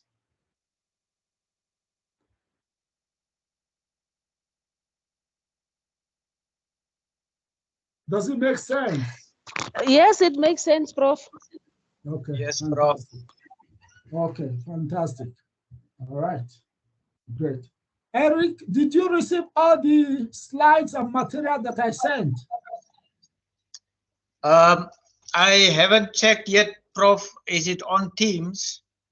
No, it's on your e-learning platform. I was speaking about it with a student before you joined.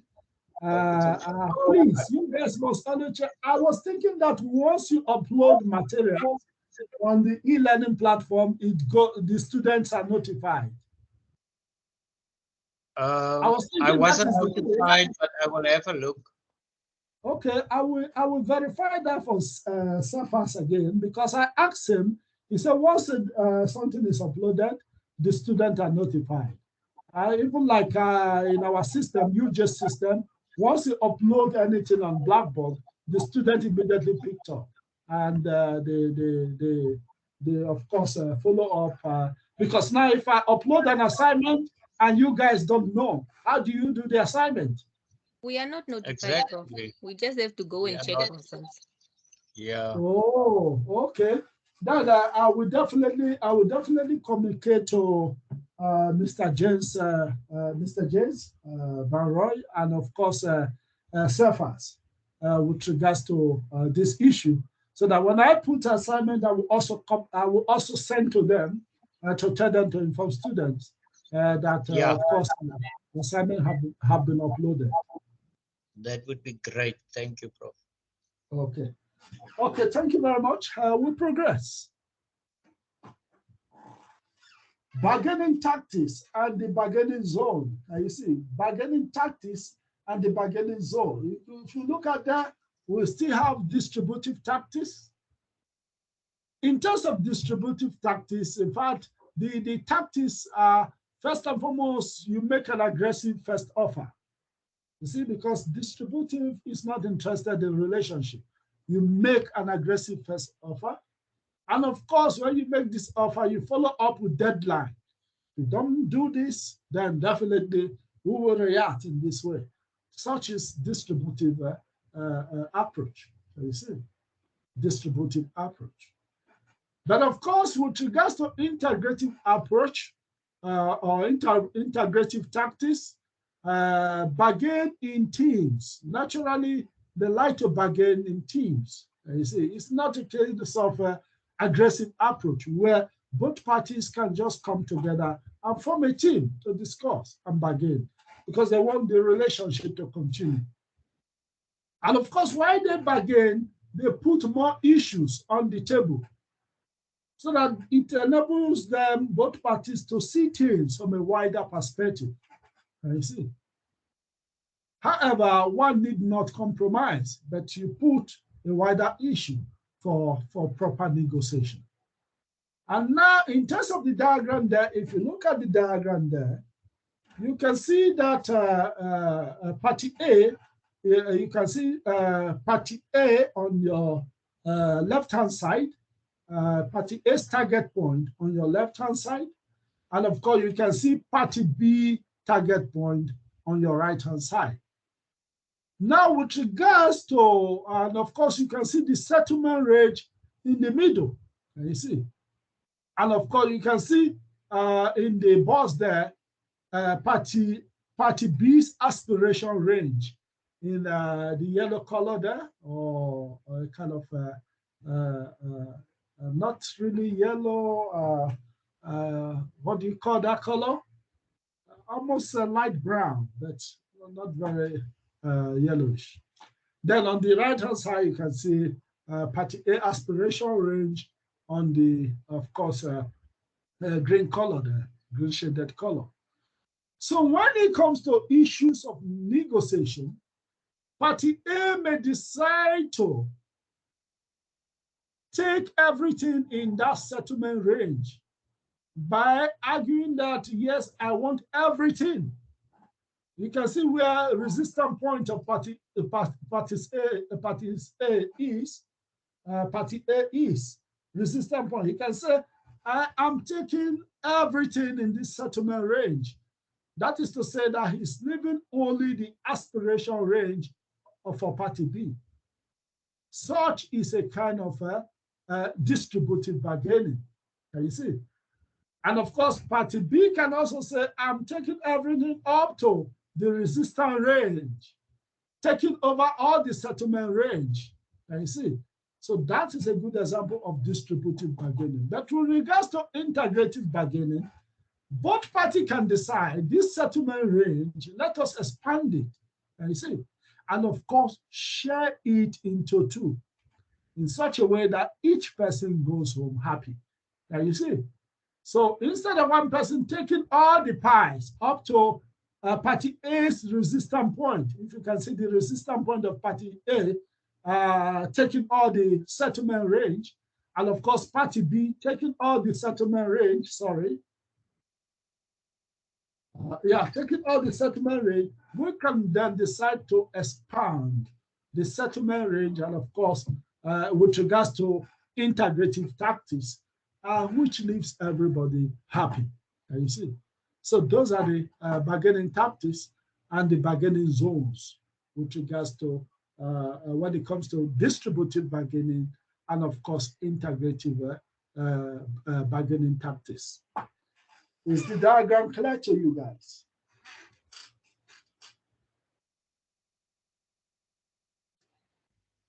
Is the diagram Yes, clear? Prof. Yes, Prof, it is clear. Fantastic. Yeah. Maybe just expound a bit on what is the target point? What is meant by that?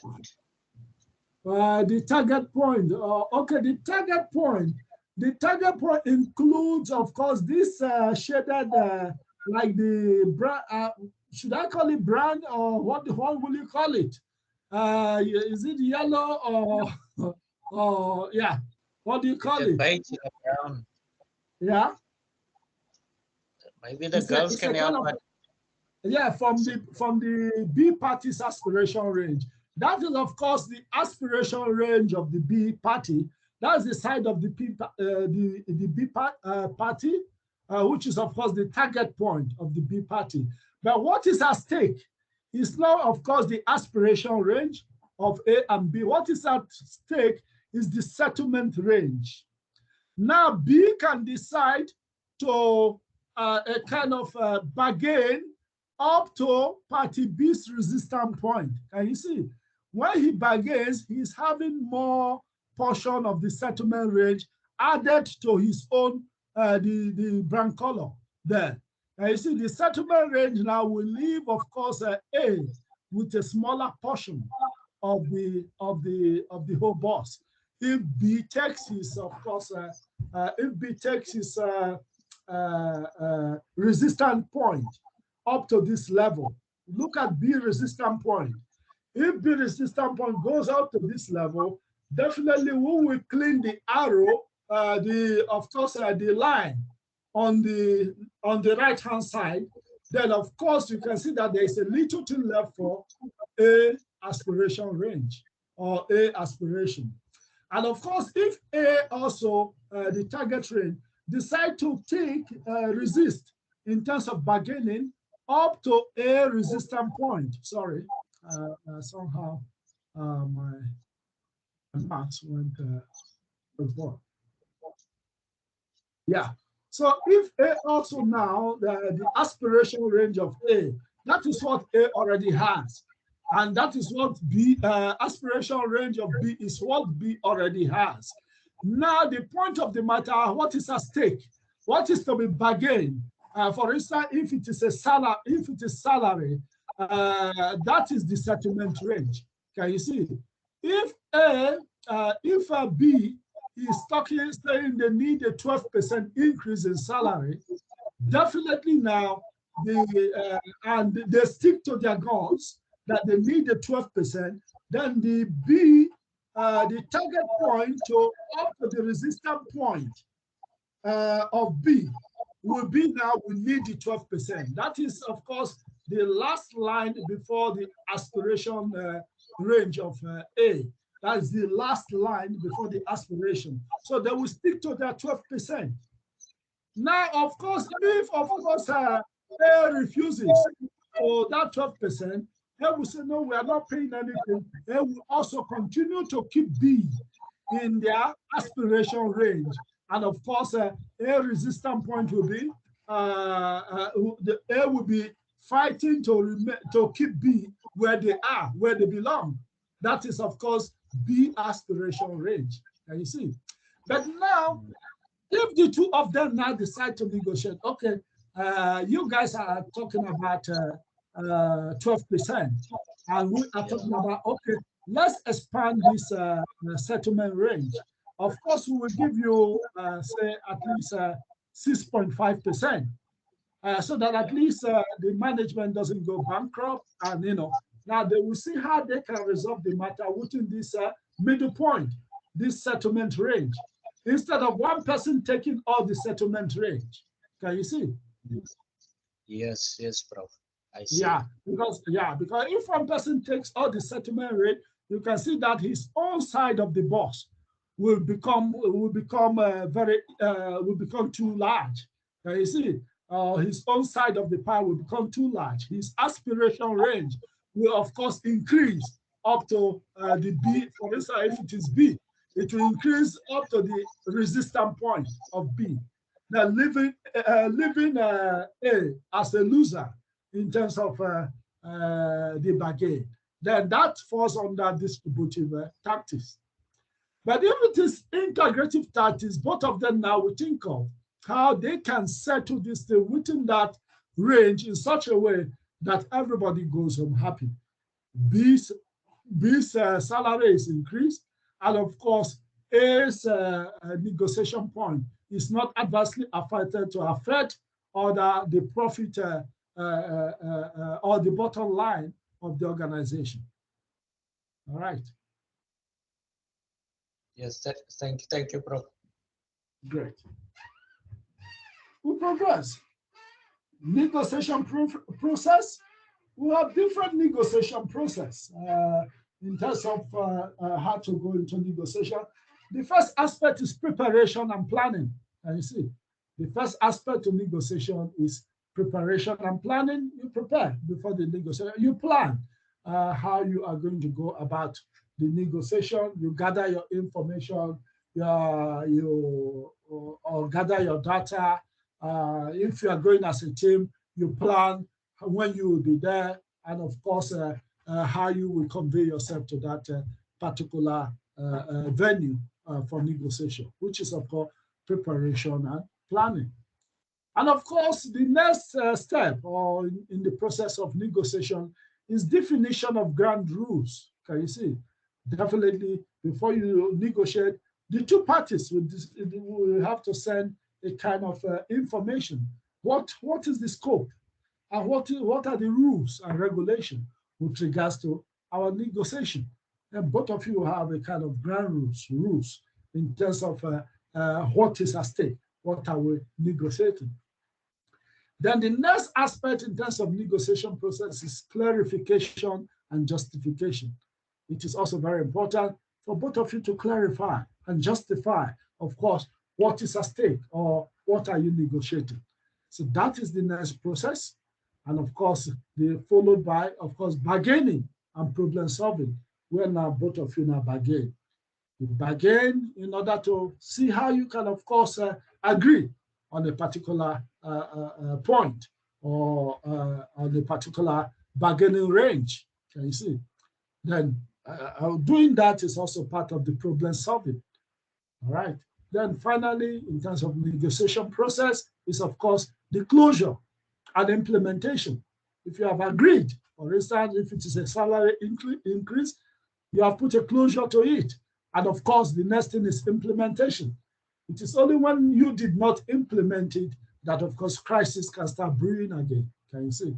So once you agree, once you have finalized an agreement, then definitely you have to implement it. It's just like issues also related to collective bargaining. That is a bargain between, of course, the labor union in terms of labor and, of course, the employer. Once you agree on the terms, you put it in writing, definitely that becomes a binding document between both of you. And of course, you have to actually implement it. That is, operationalization of what you have agreed on. All right.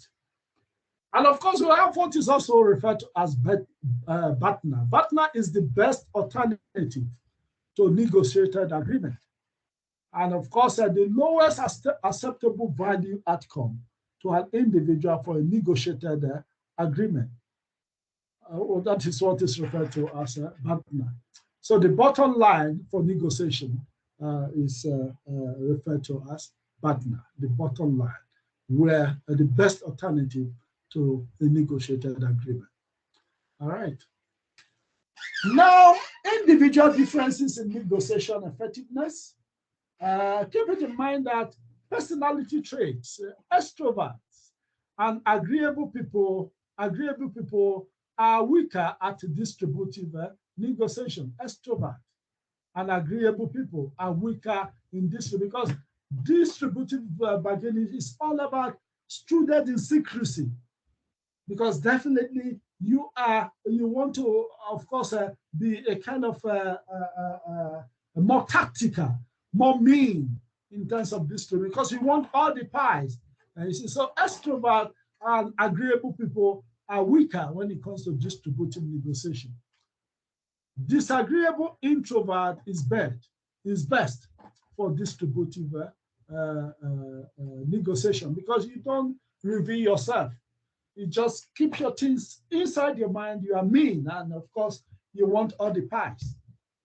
And of course, with regards to personality, intelligence predicts negotiation effectiveness. Intelligence predicts negotiation effectiveness. That is to say, intelligent people negotiate better. You see.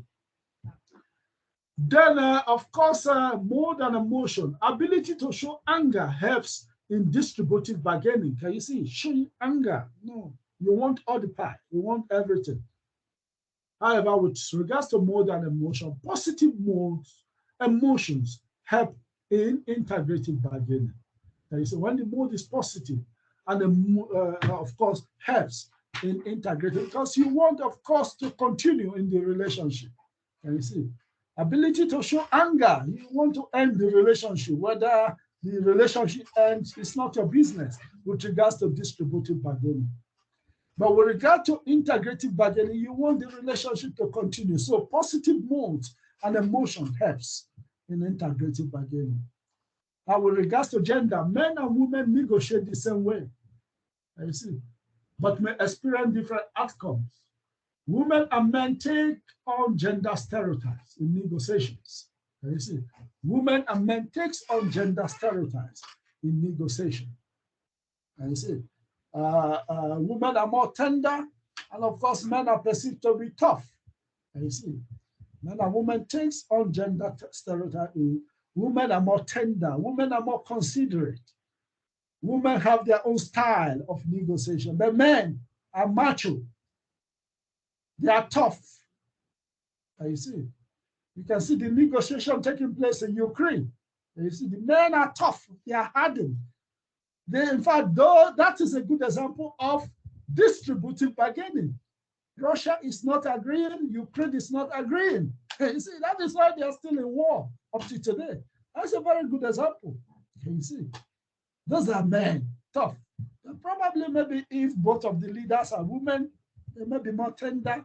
They may take, of course, children into consideration, that children are dying, because they know the pain of a woman in terms of carrying a child for 9 months and giving birth to a child after 9 months and pampering a child up to 17 years to be sent to war front to die for somebody else.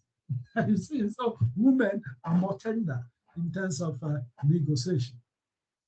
So women are less likely to be satisfied. Women are less likely to be satisfied with negotiation because somehow women, of course, while trying to be considerate, may not also be very strong in terms of negotiation when it comes to integrative kind of negotiation. So they may negotiate and later say, oh, I think I gave so much or something of that nature. So women are less likely to be satisfied with negotiation.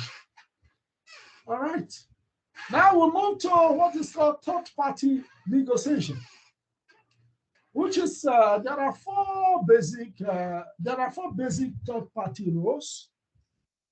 When we talk about third party, when we say third party, it is when we bring a external person to mediate or arbitrate or conciliate or consult as a consultant to our disagreement or our negotiation.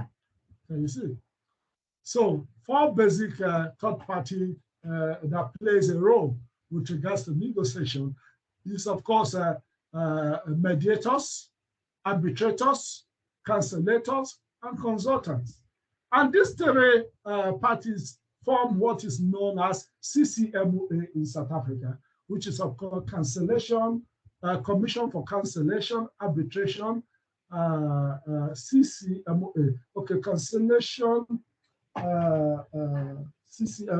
that's a Commission for Conciliation, Mediation, and Arbitration. Can you see? So that is CCMOA, who takes responsibility in terms of mediating between parties in organizations. So many disputes and conflicts are taken to CCMOA. It is only one dispute that CCMOA fails that it goes to the Labour Court of South Africa.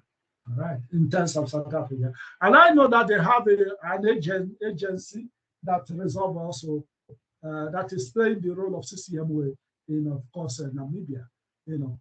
Only that those agencies are not much affiliated to the government, unlike South Africa, with regards to CCMOA. I think I have come across that in my reading also. All right. So a mediator is a natural or a neutral, sorry, a mediator is a neutral third party who facilitates a negotiated solution by using reasoning, persuasion, and suggestion for alternative. So he persuades both parties to agree. You see, he presents reasons, persuade both parties, and suggest alternative in terms of resolving or in terms of bargaining. Can you see? In such a way that everybody goes home happy. He provides examples. He provides reasons why it should be this way. And of course, the next person there is the arbitrator. An arbitrator is a third party to a negotiation who has the authority to dictate an agreement. Can you see? A dictate an agreement. I remember in terms of PhD examination, I have once been an arbitrator to University of KwaZulu-Natal when there was a dispute between some examiners and the supervisor of the thesis with regards to what should be the best mark for the candidate, and they have to actually appoint an arbitrator in my person to give a final verdict. So in terms of an arbitrator, you have a right to give verdict, but with regards to mediator, you don't have a right to give, you don't have the authority to give a verdict. You suggest to the two parties how you think it is better for them to resolve it. But in terms of arbitrator, you tell them the position and make a decision. You dictate an agreement, and they have to, it has to be binding on them because they are the ones who invited you to arbitrate. And the arbitrators also play so many roles in disciplinary hearing. Like some of the arbitrators we use in my institution are from the CCMOA, where an independent person now will listen to, if it is a case between the institution and, of course, an employee, they listen to the two cases, or that of the institution and the employee, and they can adjudicate and say, this person is right, and for that reason, the working relationship can continue, and this person, of course, should be retained. And all amount that is owed him should be paid to him. But of course, there are instances where the arbitrator said, no, the relationship cannot continue because the employee has grossly committed an offense. On the basis of that, the employee can be, his recommendation can, of course, affect the employment of that employee with regards to possibility of a dismissal from the organization. So mediators don't take decision. They don't have authority to make decision, but arbitrators have authority to make decision. Now we'll come to consulators. Consulators are trusted, or is a trusted third party who provide an informal communication link between the negotiator and the opponent. Can you see? He provide an informal communication link. That is a consulator. Can you see? So that these two people can, of course, dialogue and see how to resolve the issue. So just like mediator, a conciliator cannot have an authority to dictate an agreement, but he provides an informal communication link, for both parties in disagreement to have a platform to discuss and see how to resolve their issues. And of course, we have the consultant, a consultant. A consultant is an impartial third party who is very skilled in conflict management, who attempts to facilitate creative problem solving through communication and, of course, analysis. You see. So these are third parties to negotiation. Third parties, when we say third parties, that is to say an external party, apart from the two parties that are, of course, parties to the employment relationship, which is, of course, the employer and the employee. All right. Is that clear?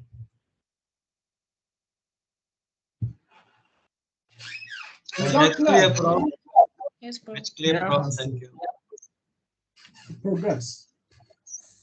Global implication, conflict and culture. When we talk about conflict, Japanese and US managers view conflict differently. You see, different countries and different cultures see conflict from different perspectives. US managers are more likely to use competing tactics, while Japanese managers are likely to use compromise and avoidance. And that is very, very true with regards to US managers. You can see US managers forcing their employees to reduce their wages. Otherwise, they can move their plant to China or to Indonesia, where they can hire 7 workers for 3 American workers. And you see, so US managers are more likely to use competing tactics, aggressive tactics, or assertive tactics than Japanese managers. Japanese care for people. They believe in, of course, community. They believe in communitarian approach. They believe in participative approach. So they believe in nationalism, kind of believe they have that nationalistic touch. On the basis of that, Japanese manager would not actually like to betray their people and move their plant to China. Of course, Japan is closer to China than US, but you cannot hear rumors of Japanese organization moving to China. And you see, they keep their organization and negotiate more with their employees. All right. Now, cultural differences with regards to negotiation. Multiple cross-cultural studies on negotiation style. For instance, American negotiators are more likely than Japanese bargainers to make first offer. That is because American negotiators are competitives. And of course, as a result, they are more or less, they believe in, of course, aggressive negotiation approaches, of course, distributive negotiation. Just a minute. Yeah, they believe more in, I'm just coming. Yeah, they believe more in distributive practice than integrative practice. That is American managers. You know, American negotiators are more likely than Japanese bargainers to make first offer, which is, of course, a distributive bargaining. North Americans use facts. Facts, they present facts. While Arabs present emotion when they negotiate. You see, they present emotion, they present facial emotion, you know. And of course, Russians use asserted ideas. Russian, assert, aggressive. You can see I have mentioned Russians and of course Ukraine. And of course, this slide was written before even the war. And you can see I've mentioned them with regards to this discussion. Russians are more assertive.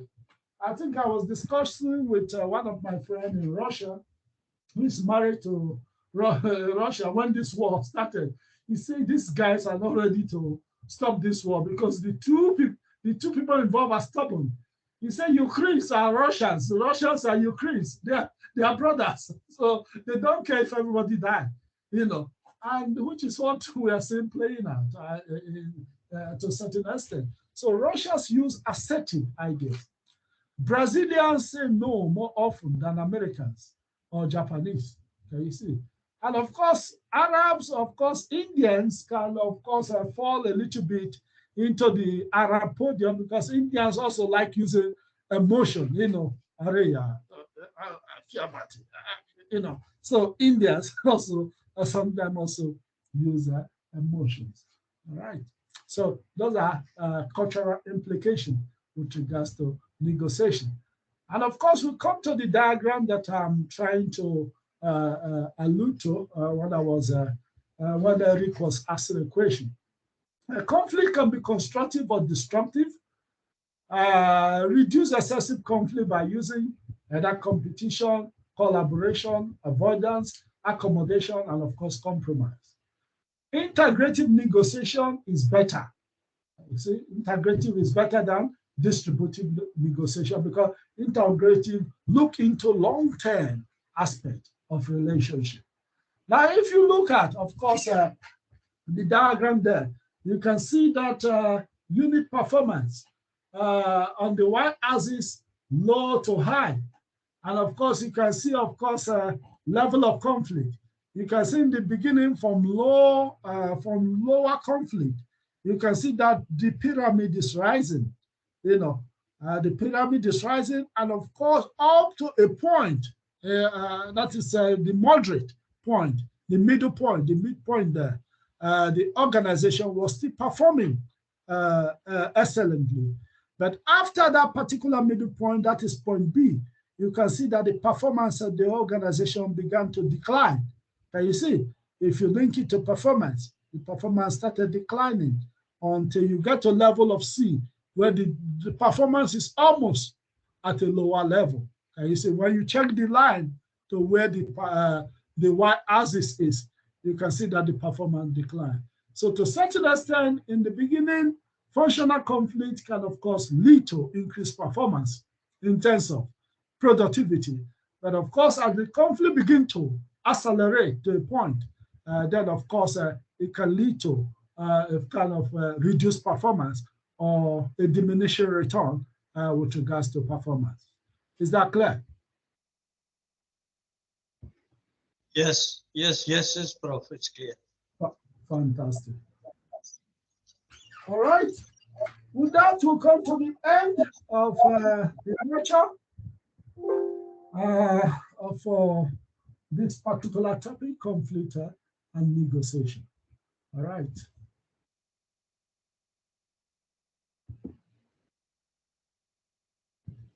Okay, there is a hand raised. Joseph, what is your question?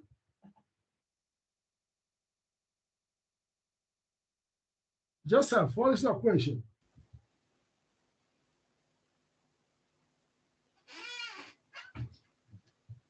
Joseph, I can see your hand is raised. Joseph, are you still with us? Eric, can you hear me? I can hear you, Prof. Can you hear me? Okay. Yeah, I can hear you.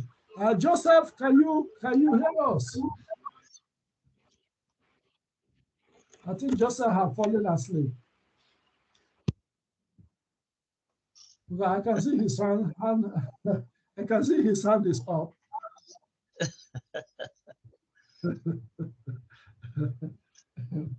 Okay, colleagues, ladies and gentlemen, I think it's 8:30 already. Our class is supposed to be from 5:30 to 8:30, is it not? Yes, it is, Prof. Okay, so we're almost 8:30, and at least for the remaining 3 minutes, if you have any question, you can of course ask your question.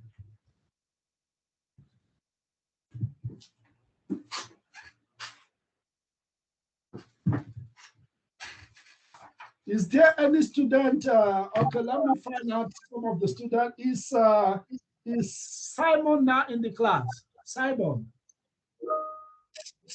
Esther, are you in the class now? Okay. Is Nelson in the class? Nelson Chelos or Nelson Chelos? Is Nelson in the Hi, class? Prof. Nelson, are you there? Yes. We are progressing, Prof. Okay. Were you in the class last week? Yes, I was. I was just being a good follower. Okay. Were you in the class on Friday last week? Last 2 weeks? Our first class. I was on the first Friday. I was not. Don't lie because we asked you a question on what we discussed that day. Were you in the class on Friday? I was, Prof. I was. You were in the class. I think some colleagues have seen my name on the screen. Okay, you were in the class on Friday. On the 30th of September. Not the first day.